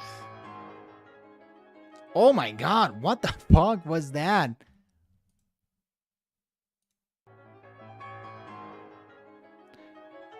What? What a fucking idiot, dude. You know, the guy is like throws the water at the woman. What a coward bitch move, you know? There we have the nationalists, right? As the 2009 financial recession was sweeping throughout the world, it hit the European system. The EU was hit harder than the USA, especially the Eurozone. And yeah, a lot of economies, like the Greek one, relied on borrowing money, you know? And in 2008, when the US happened, when the housing bubble and all the issues the US had, basically banks around the world stopped lending so much money and they wanted that debt paid back. But the Greek economy couldn't really function so well without all that borrowed money, you know? It couldn't function. So the Greek economy was hit so hard. And that's my understanding. I don't have an economics degree. I was gonna get an economics degree, but I just didn't want all the trouble. But you know, let's see. only as strong as its weakest To be fair, identity link. politics Southern isn't European exclusive to countries the like US. Spain, I would argue that Italy, identity and most politics in importantly, Canada is Greece, way very worse. hard. Unlike Maybe, Greece's other I don't know about bankruptcies where it could Canadian devalue politics. its currency and apply for loans, this time Greece did not have control over their currency. The debt to GDP ratio shot up to over 170%. The unemployment rate rose to over 20%, over 40% among young Greeks. Wow. And Greek GDP shrunk by 25%. Greece was losing money while taking out more and more loans. To make matters even worse, controversies at the start of the crisis over Greece not exactly reporting its public debt percent accurately Wow. made borrowing rates increase and the country had no way to pay back its new loans. In 2017, the debt was around 318 billion euros, or about 30,000 euros per citizen. That's Wow. a lot of money. The Greek population was taxed at a rate of Scandinavian countries with none of the benefits, which caused mass protests and even more Greeks to leave the country. Bailout loans from the International Monetary Fund, European Central Canada is way more liberal than the US. Well, that's right, but identity politics is not exclusive to liberal people, you know? Bank and Eurogroup were given in 2010, 2012, and 2015. Greece officially became the first developed nation to unsuccessfully pay back an IMF loan in 2015, not doing so until 2018. And despite 50% cuts on these debts and Greece making fair progress, Greece still remains in a big euro of debt. The Greek debt crisis quickly became a German problem. Germany was the main architect of the Eurozone, although France played a key role as well. But Germany is the one in charge. The You don't want ECB to is get those headquartered in Frenchmen Frankfurt, angry. and Germany is the most populous and rich country in the Eurozone. It has taken on a role as the core nation of the Euro and the financially responsible parent to the rest. With the Greek debt crisis putting heavy pressure on the Euro, Germany was the one who tried to fix it. Greece became a German debate topic. Germany gave loans, paid loans, approved Greek budgets, gave advice through their own bankers or the ECB. The Germans were forced to. The Eurozone gives the Germans much more financial power. Yeah, because if Greece falls down, if Italy falls down, if Spain falls down, the entire European Union falls down. Sorry, not the European Union, the Eurozone, which there's a difference. It's just a really messy situation. I'm not saying it's not, but Justin Trudeau is legit all about identity politics. That's one of his main political agendas. Honestly, I'm not very into Canadian politics, so I couldn't tell. H0ser Flem. I don't speak German, brother. Not where I live. I live in the Caribbean, so yeah, it would be different. Than they should have for a country their size, essentially becoming the third largest currency zone. Germany will try everything to keep it from cracking, something which clearly hasn't been successful. Yep. If Greece were to totally default and collapse from debt, the Eurozone would crumble. If Greece were to leave the Eurozone in replacement of the drachma, other states would likely follow and it would crumble. German-Greek and EU-Greek relations are strained. It's not wildly unpredictable to see a future where Greece is tossed out of the Eurozone. What Greece still has to keep the EU and Eurozone invested in it is what made the modern Greek state in the first place, its geographic position. Money, Frankly, you know. its location is going to determine its future much more than the debt crisis will. It is the edge of the EU, and across the Aegean Sea, you will find the biggest Greek headache for the next century, Turkey. I'm sorry to the Greeks watching, but in a one-on-one conflict between the nations, Turkey would win any day. Their population, overall economy, army, and navy are all bigger just by sheer size. What Greece does have is more allies than it. Friends. Although both are in NATO, Turkey seems to drift away. You know, guards and all the... But aren't both members of NATO? Obviously, all the Europeans would back up Greece, so, you know, no hate on that. Depends where the Caribbean, unless you're... Justin Trudeau should quit politics and become a TikToker. That's funny. Away from the U.S. allied sphere every day. Turkey would love to control the Aegean Sea. It would make them the official crossroad between land and sea in the region. Turkey has been more aggressive in controlling the eastern Mediterranean, something I'm sure the Ottomans in ghost form are smiling at. The islands just off the Turkish coast are most at risk to an attack. Since 2018, there have been 2 cases of Turkish Coast Guard ships ramming into the Greek Coast Guard ships, and 4 cases of Turkish aircrafts harassing Greek ones, causing at least 1 death in the process. Yeah, in Nebula, Real Life Lore had a really good video about the conflict. To survive, or at least keep at sea, Greece must leverage the EU countries against Turkey and do everything it can to lower its debt. While Greece is unlikely to leave the EU, a rising Grexit sentiment about leaving the Eurozone is catching some steam. If this divorce were to happen, Greece would need to find some friends outside of the EU. The most obvious answer to this question is Russia. Both nations are Orthodox Christians, most Greek imports come from Russia, and Russia has been looking... Oh, no, man. Do not tell me that Greece is going to go the Russian way, you know? NATO has basically let America do 90% of the work. For That's warm kind water of ports true. For ages. Russian finance would likely split Greece off from the EU, losing most of its major allies in the process, however. It would allow Russian ships Which is to pass especially fucked up when you consider everything that's going on with Russia. the Aegean, and both nations could make some serious money God if the Russian damn, future bro. is prosperous. Greece needs to make a choice to defend against Turkey, stay with the rich but aging EU, or swap over to the poor, more militarily advanced, and also aging Russia. There's no denying it. The modern Greek state has been plagued with debt ever since 2009. It has been a serious crisis to Greek society and the foundations of the Eurozone. Germany must do whatever it can to stop the Eurozone from collapsing in on itself, starting with Greece. The service-based economy of Greece has 3 whirlwinds coming at it. One is the insane debt crisis that the Great Recession, no control over its currency, and hiding its initial debt Greece is in. 2 is the demographic collapse of Greece through its crazily old population or young workforce leaving the country. And 3 is the aggressive Turks next to them looking to take a bite out of a Greek island or two, taking the Greek shipping industry for themselves. But despite this, Greece still remains a high-income developed nation. Yo. Damn, what a way to end the video, right? It's like, yo, basically Greece is financially fucked, politically fucked, demographically fucked, but hey, you know, they're still kind of wealthy, so good for them. Its beautiful geography and history ensures that tourism remains a huge industry in the country, and it's that same geography that has allowed Greeks to stay living there for 3,000 years. Greek history has had plenty of ups and downs before us, but the Greeks have always recovered. It just looks like in the near future, they're entering one of their many downs. Since you watched the whole video, consider like... Oof, man. What a fucking mess. Damn, I feel really bad for Greeks, especially because it's such a special place for me and my family. But hey, you know, it is what it is. I support isolationism. Oh, no, guys. I think there is a growing sentiment in the U.S. that we should leave NATO as a result. Other nations need to start doing more before NATO collapses. I really hope NATO doesn't collapse, because Russia would be, you know, the only people who would benefit from that is Russia, China, and all the NATO enemies, per se. I don't think it's a good idea that NATO collapses.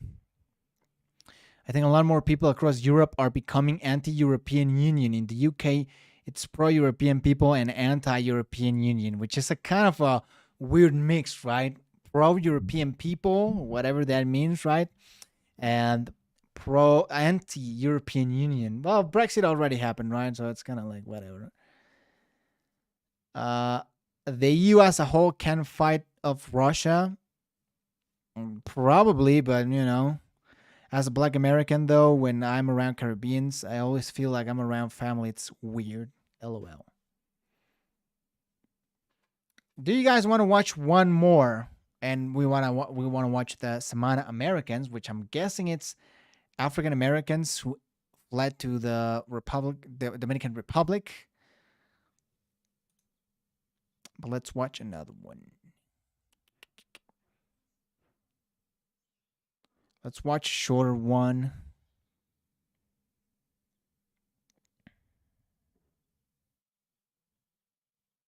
Let's watch the Somali pirates.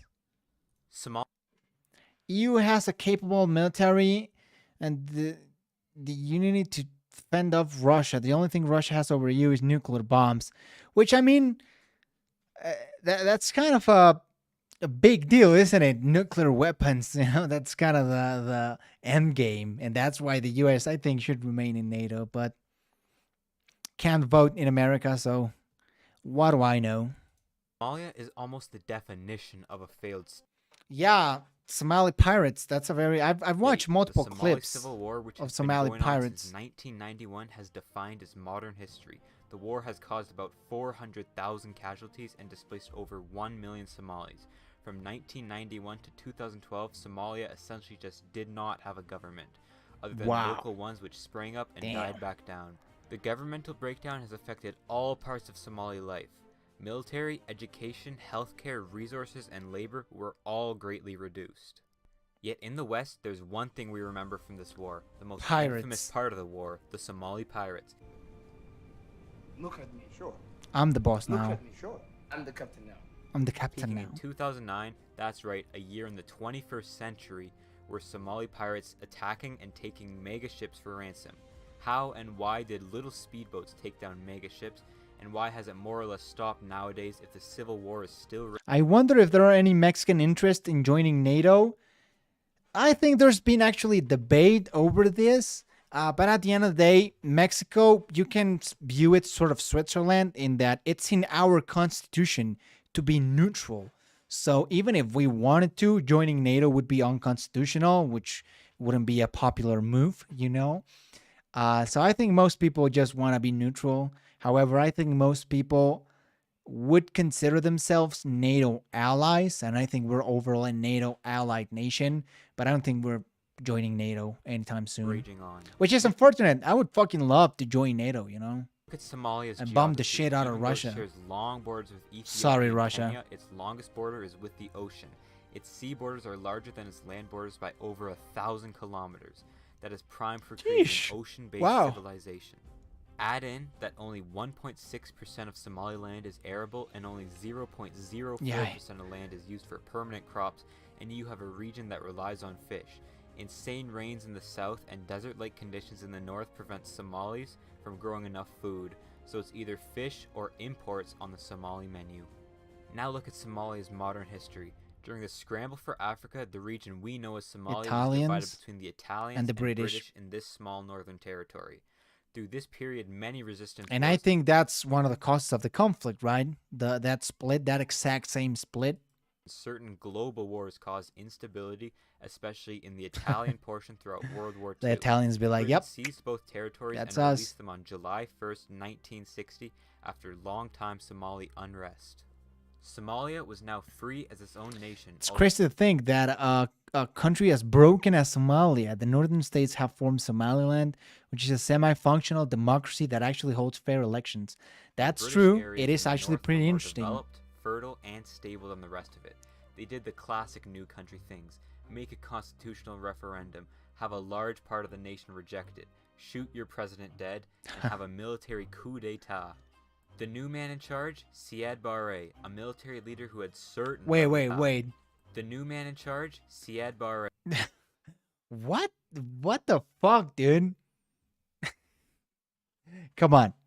He knows what he's doing, all right? He knows what he's doing. And I just have to say, why? A military leader who had certain revolutionary. Look at the ideas. greater He was Somaliland corrupt, area. he was Parts of Marxist, Kenya but and most importantly, Ethiopia he used to was be a part of dictator. Somalia before the To be UK and fair to Italy him, he carved did up the land dramatically borders. increase literacy rate nationwide. All right. Well, let's Google that up. Oh shit! So that's actually a pretty substantial land, you know, big parts of Ethiopia, Djibouti, and Kenya. So like pretty much the entire Horn of Africa region. Implemented large infrastructure projects in the poor nation. His nationalism eventually resulted in a war with neighboring Ethiopia over lands which had ethnic Somalis in them, and realistically, the Somalis almost won. They controlled over 90% of the Ogaden territories, but the war shifted gears when the Soviets rejected aid to the Somalis, instead giving aid to the Ethiopians. Ethiopia, with heavy Cuban aid, knocked Somalia all the way back to their border. The Hitler mustache used to be very common. Look at Charlie Chaplin. Well, that's true. All right. This shift in That- the war is that's when true. Somali history changed its trajectory from upwards to a hard downward spiral. Somalia cut ties with the Soviets. It's They did- interesting how in historical events like World War II change like things like mustaches, for example. I've never in my life, I think, seen someone with the short mustache, you know? Never. And that's probably in part because of Hitler. didn't need any superpower to survive.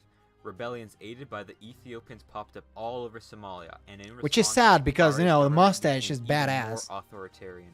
Over the next 5 years, the rebellions only got worse, and in 1991, Barre was ousted and fled the country. Classic military dictatorship, which just lost a war. Happens all the time. Okay, who's gonna replace him? What? Nobody. That's right, Somalia just got the speedrun world record for dictatorship to anarchy. like, Unrest grew larger when food prices You know, they spiked. grab that Uno card, the reverse card, like spiked up insanely high. The government and army crumbled away into warring factions. It's now when Somaliland split off of Somalia and is de facto independent to this day. The name Adolf and the mustache were popular before World War II. I'm sorry, I just can't imagine a German man nowadays named Adolf. It wasn't part of the war. That'd probably be a instability, or little anarchy. weird, you know? But let's take a pause on history to talk about the high seas. Somalia was still a fishing nation. No amount of anarchy would change that, and local fishermen still had to catch, sell, and eat. When the government collapsed, it meant the navy would no longer operate. Somalia's territorial waters were now only a figment of their imagination if no one could enforce them. This, of course, resulted in foreign fishing vessels illegally fishing in Somali waters, stealing from the poor. Local fish supply plummeted, and the already starved and mid-war nation was hit even harder. Locals took matters into their own hands. Fishermen and ex-army men formed small groups to keep foreign fishers away. One thing led to another, and these fishermen were now holding the fishing trawls for ransom, all with their small little motorboats.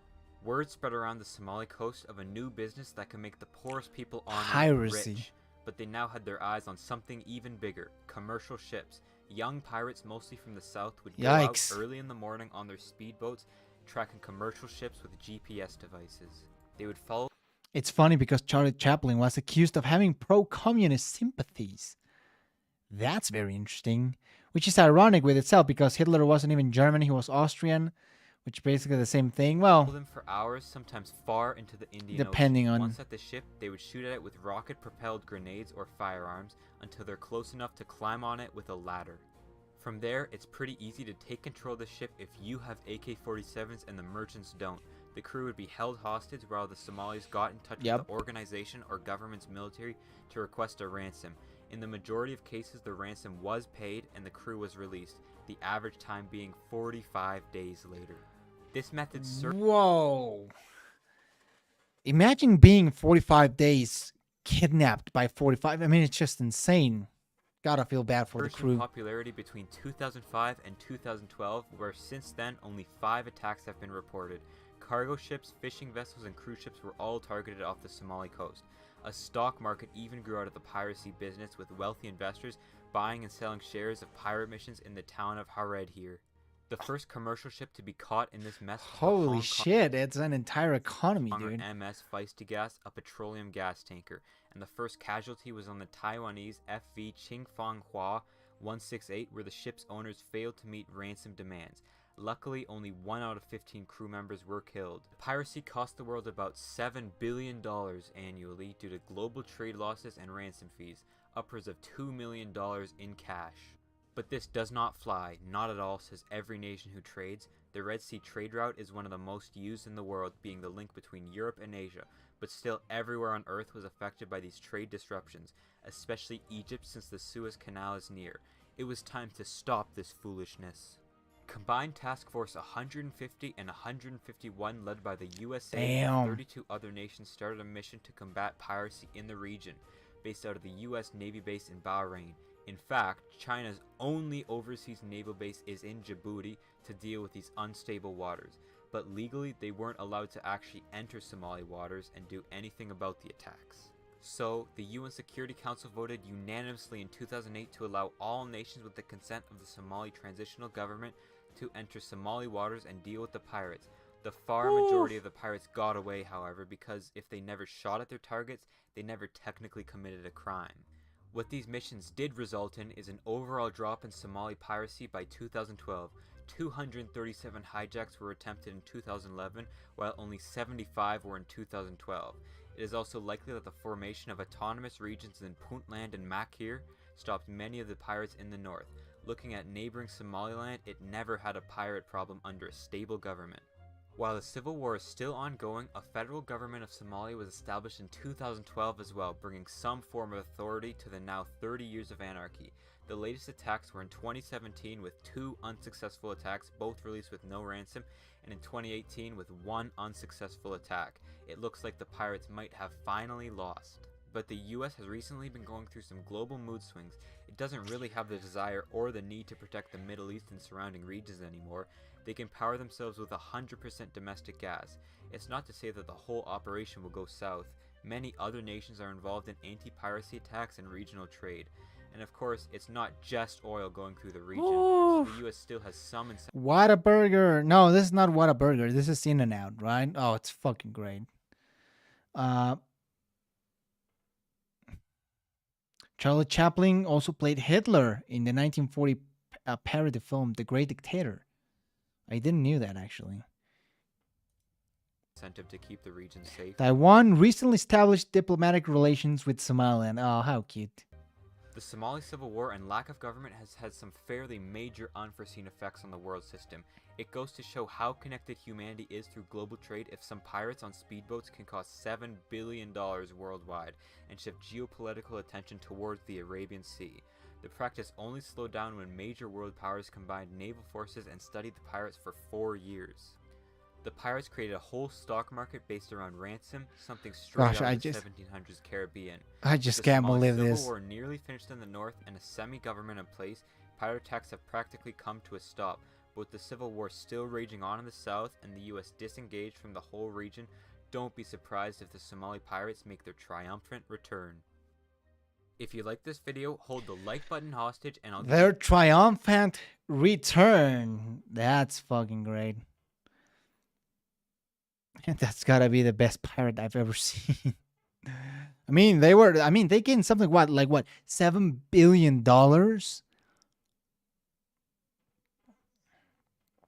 They were pretty wealthy, I would say. Damn, that was pretty good. I'm becoming a huge fan. Let me get to the channel again. I'm definitely gonna subscribe, because he seems to be producing some amazing content, and I encourage all of y'all to go subscribe to his channel. Definitely, absolutely do that. I think all of the videos were extremely fun, extremely engaging, and we still have so many videos to watch. So we're definitely gonna do either another stream or separate videos. Let's end with the African Americans who escaped the Dominican Republic. But I know which video to watch.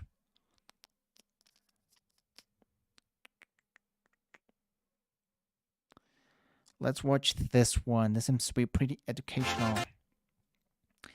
Do you ever plan on doing a feature history binge stream? Absolutely.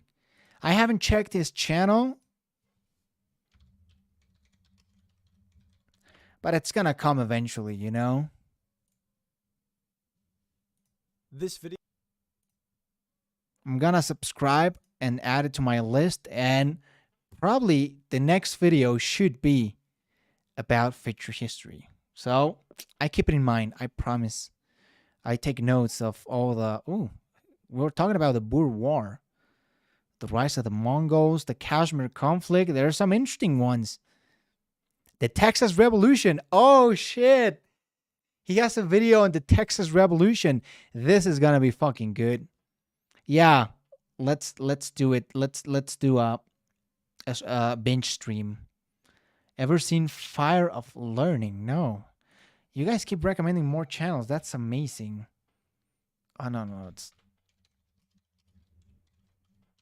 I have so many binge streams to watch. His logo is pretty similar to the Great Courses Plus logo. The Spanish Empire. Nice. I'll check it out. Gonna subscribe.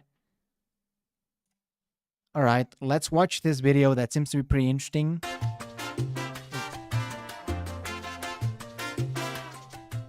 Did you have to fetch water?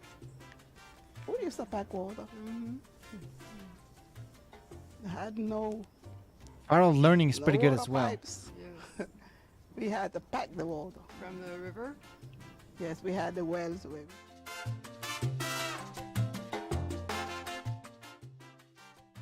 The island of Hispaniola contains two countries, Haiti and the Dominican Republic. In 1824... It's very interesting because a lot of former slaves were actually alive not so long ago. And while I don't think this woman was a slave herself, but there were like slaves alive up to like what, 50, 60 years ago, right? I'm talking about the 60s, for example. So that's pretty interesting. Can you react to Typhoon Haiyan documentary? Sure, I can do that, but it's gonna have to be another stream or separate video, you know? Pierre Boyer, president of the island of Hispaniola, arranged for freed slaves to immigrate to the island. Under the leadership of Richard Allen, first Which bishop- some of the early history of Haiti is very interesting. You know, the only country born out of a revolution of slaves. That's super interesting. And I think a nation that has been definitely mistreated a lot and that nobody really cares or talks about. Have you ever thought about Invicta, by the way? It's a history channel. I haven't. Well, I'm going to add it, you know, just so I don't forget, because usually I have a pretty bad memory. But 1.1 million subs. That's pretty nice. Gladiators in the Colosseum. We can do a binge stream, all right? We have multiple binge streams to watch. Nice.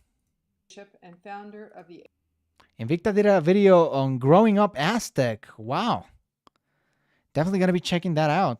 AME Church. The last slave alive died in 1971. Wow. That's insane. 1971, the 70s. Holy shit. That's they were like 130 years old. Jesus.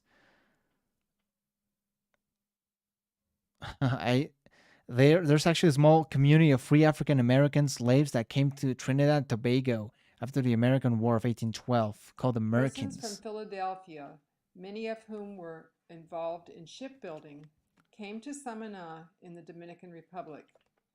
Martha Wilmore, local Samana historian, is here to tell us stories of their lives. Tell us more about Richard Allen and his importance to this movement. Historian. Richard Allen, he was the one that used to help the free Afro-American slaves. When they came to the North, they'd run from the South, because in the South You know, we were talking about the Confederate communities in places like Brazil, but it would absolutely make a lot of sense that there are also communities of free African slaves. Not only do we have the history of Liberia, but I think there were free slaves in Mexico. And in Mexico, the U.S. wanted to they wanted Mexico to pass a refugee slave law to return the slaves. But Mexico was like, no, you know, if someone enters Mexican land, they are a free man. Of bad treatment. So they'd run to the North. And he was the one. But I'm not entirely sure if there's a community of free African slaves from the U.S. in the Mexico. basements of houses, they'd live. The women would gather. Sometimes they reach with their family, sometimes only with what they had on. Where did your great-great-grandfather come from and your great-great-grandmother? They came from North Carolina. North Carolina. Of the Greens and the Smith. I'm also shocked how this woman speaks pretty good English, especially when you probably consider that she's probably lives in a very rural community. The Kellys, the Green, and the Johnsons. Some surnames only remain relatives, but no one to carry the surname because no boys to carry the surname. The ones that came to Samana, it was said that they was of the most prosperous group because they gave them land, but they established, they organized, they had a way to organize and build a little church. They had this built. Nice. They seem to be given land for the children to have education. They built schools, churches. When they gave them the land, you know, pretty fucking cool, I would in say. rural areas, according to the amount of family, the members of the family, that was the amount of land they gave them. So who And had again, the woman 4 or 5 speaking children English to at have her land. age, at her, And then they country where begin to where she lives in, it's pretty fucking build impressive though. build their homes, build their boats. The Dominican And in a dictator short was time, forcing the Samoan those Americans to Afro-Americans, lose they their African organized American themselves. culture and force them to learn They were well Spanish. organized. Oh, that's They a little began to fucked up, I would farm. say. Some of them went to Los Cacao. The people of Los Cacao, they used to plant plenty cocoa. So they went and saw how they had those fields of cocoa and how they planted and cropped. So the Afro-Americans, they went and then they showed them and they How to do it. and And sorry about the space of audio. It seems to 4 be a years, little they uh, had their fields of cocoa. stronger on the left side. So And then they began to reap. I think it's actually and then like they ship completely off to quiet United on the States. right side. I'm so sorry about that. And when they Yeah, saw it's them completely prove quiet on the right side. and how they had benefits, I'm sorry then they about that, began to guys. send of their children back to United States to study. That the ones that came that knew how to sail, they had plenty of them that were real sailors like the Johnsons and the shipbuilders. I mean, come on. This just really has to blow your mind in a way. Because when we think about slavery, we think, oh, it was so far away. But it clearly wasn't so far away in time, especially when you consider how much history do humans have. I mean, thousands of years. This was only like, what, 150 years ago? I know a lot of Dominicans are racist, especially towards Haitians. Yes, I've heard that too. Especially because there's probably a lot of Haitian immigration to the Dominican Republic. There's Haitian immigration here in Mexico too, and that's a whole nother topic, Those was There's a lot of racism towards people from Thunderhorse Haiti and here in Mexico, and Wilmore, they it's were again, I think it's shipbuilders. fucking ridiculous and sad So and they had, stupid. This place had plenty good lumber. So they were walking with good sawyers. So they saw those sawyers, they sawed lumber and they'd build boats. And they had those big boats to carry and bring. They'd carry off their crops all to the Caribbean area. But probably, yeah, it has a lot to do They with history, buy you and know? sell. And they felt happy. And especially the Clara people. Those people hadn't meant to sail like those women of Clara.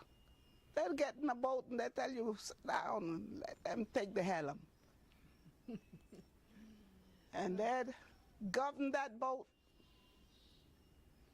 And especially the one that their father was sailors, they learned the girls and boys how to. I mean, I really to can't govern understand a lot boats. of what she's saying, but I had my you know, mother I had her aunts. kind of have a That grasp one, of she what governed she's saying. The boat from Samana to Port-au-Prince. She governed her Yeah, father's boat. you're right. She Tijuana governed does the have a boat little from- Haiti. From Samana to Tux Island. I was in Tijuana like And she go all over the 3, Caribbean 4 years ago, And their children, and with their education, the ones that would come from the rural area to come to town. and About yeah, you 7 know, o'clock in the morning. those they live children there. went I think they down work hard. to the school door. A different kind of questions. What's your favorite football club? Oh, brother, I'm about to disappoint you, man, but I don't really watch a lot of football. I know.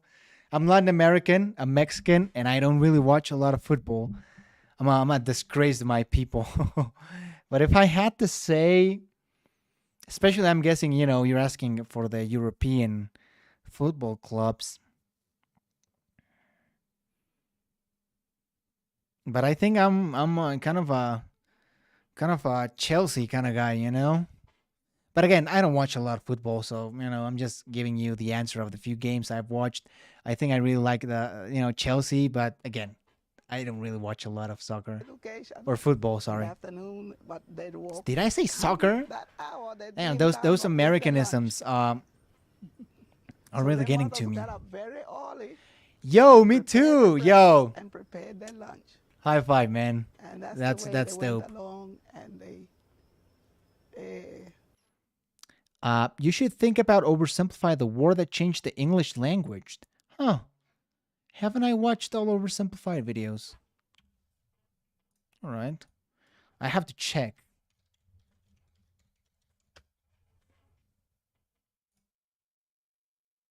This video was made possible. Oh, whoa, no. Nope. Oversimplified goes hardcore on their copyright, you know? Very hardcore.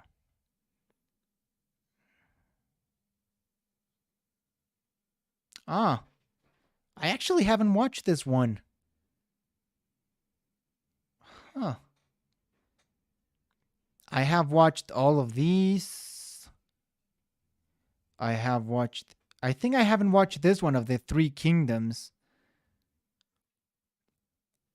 Oh, I also haven't watched Henry VIII. I have watched these. The War of the Bucket. Have I watched that one? I don't know. Well, I still have some oversimplified videos to watch. Improve the time. There's some interesting videos coming, guys. So wherever they went in different offices, they were happy to have them, especially for their honesty. And they went along because they knew they could speak the English and they could speak the Spanish and speak French. One of the immigrants was an orphan. English, Spanish, French. Right. You got a mix of cultures. Story of, Three Kingdoms. I'm Henry the. Was the one Is it the 7th or the 8th? when Either way, I'll watch them. Harry Wilmore I was promise. coming from down south, him and his family. He met this boy on the road. So he asked him, "What are you doing there?" He said, "My grandfather hoarded the hounds, and he was running, and I fell off his shoulder. Yeah. So he kept running, and I remained here." So he told him, "Well, come along with me." He was going up with his family. Oh, it's Henry VIII. Yeah. I don't know much about Henry VIII other than the separation from the Pope and the Church. And, of course, some of the wife killings. But I don't know, like, his full story, you know? Can you do a reaction to the audio, or you have a timer on for oversimplified? I'm not entirely sure what you mean by that. By the whole timer thing? I don't. So he came along. He didn't leave the boy. For a video, could you watch Blue Jay, the dumbest Russian voyage nobody talks about? It's pretty funny. Sure, absolutely. The grandfather dead. So he brought this boy along with him. His name was Joe Wrights. Well, I think, we heard enough of the lady. Pretty fun, pretty exciting to watch. Oh, for copyright.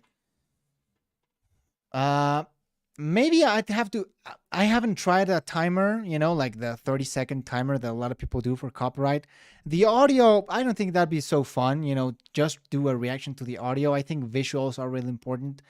But maybe I could try the timer. But it's just, I think, oversimplify goes really hard on copyright. The English language has a lot of French and Latin influence. I would, yeah, probably. Mostly the vocabulary. I didn't knew that, actually. But they probably go on that. But either way, guys, it's been one of the most fun streams that I personally had.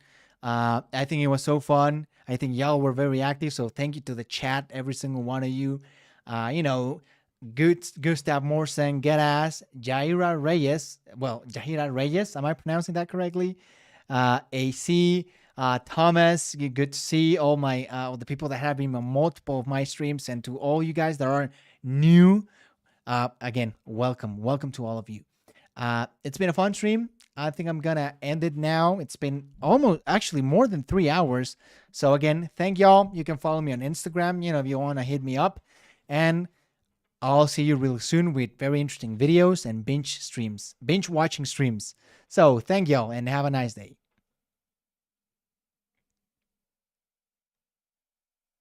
Do you think Henry VIII is a Sigma chat or a mega simp? I don't. Listen, I think he might be both. I think killing your wife It's not very Giga Sigma chat, but I think it was super simpy, you know, to like pretty women in general. Either way, thank you guys.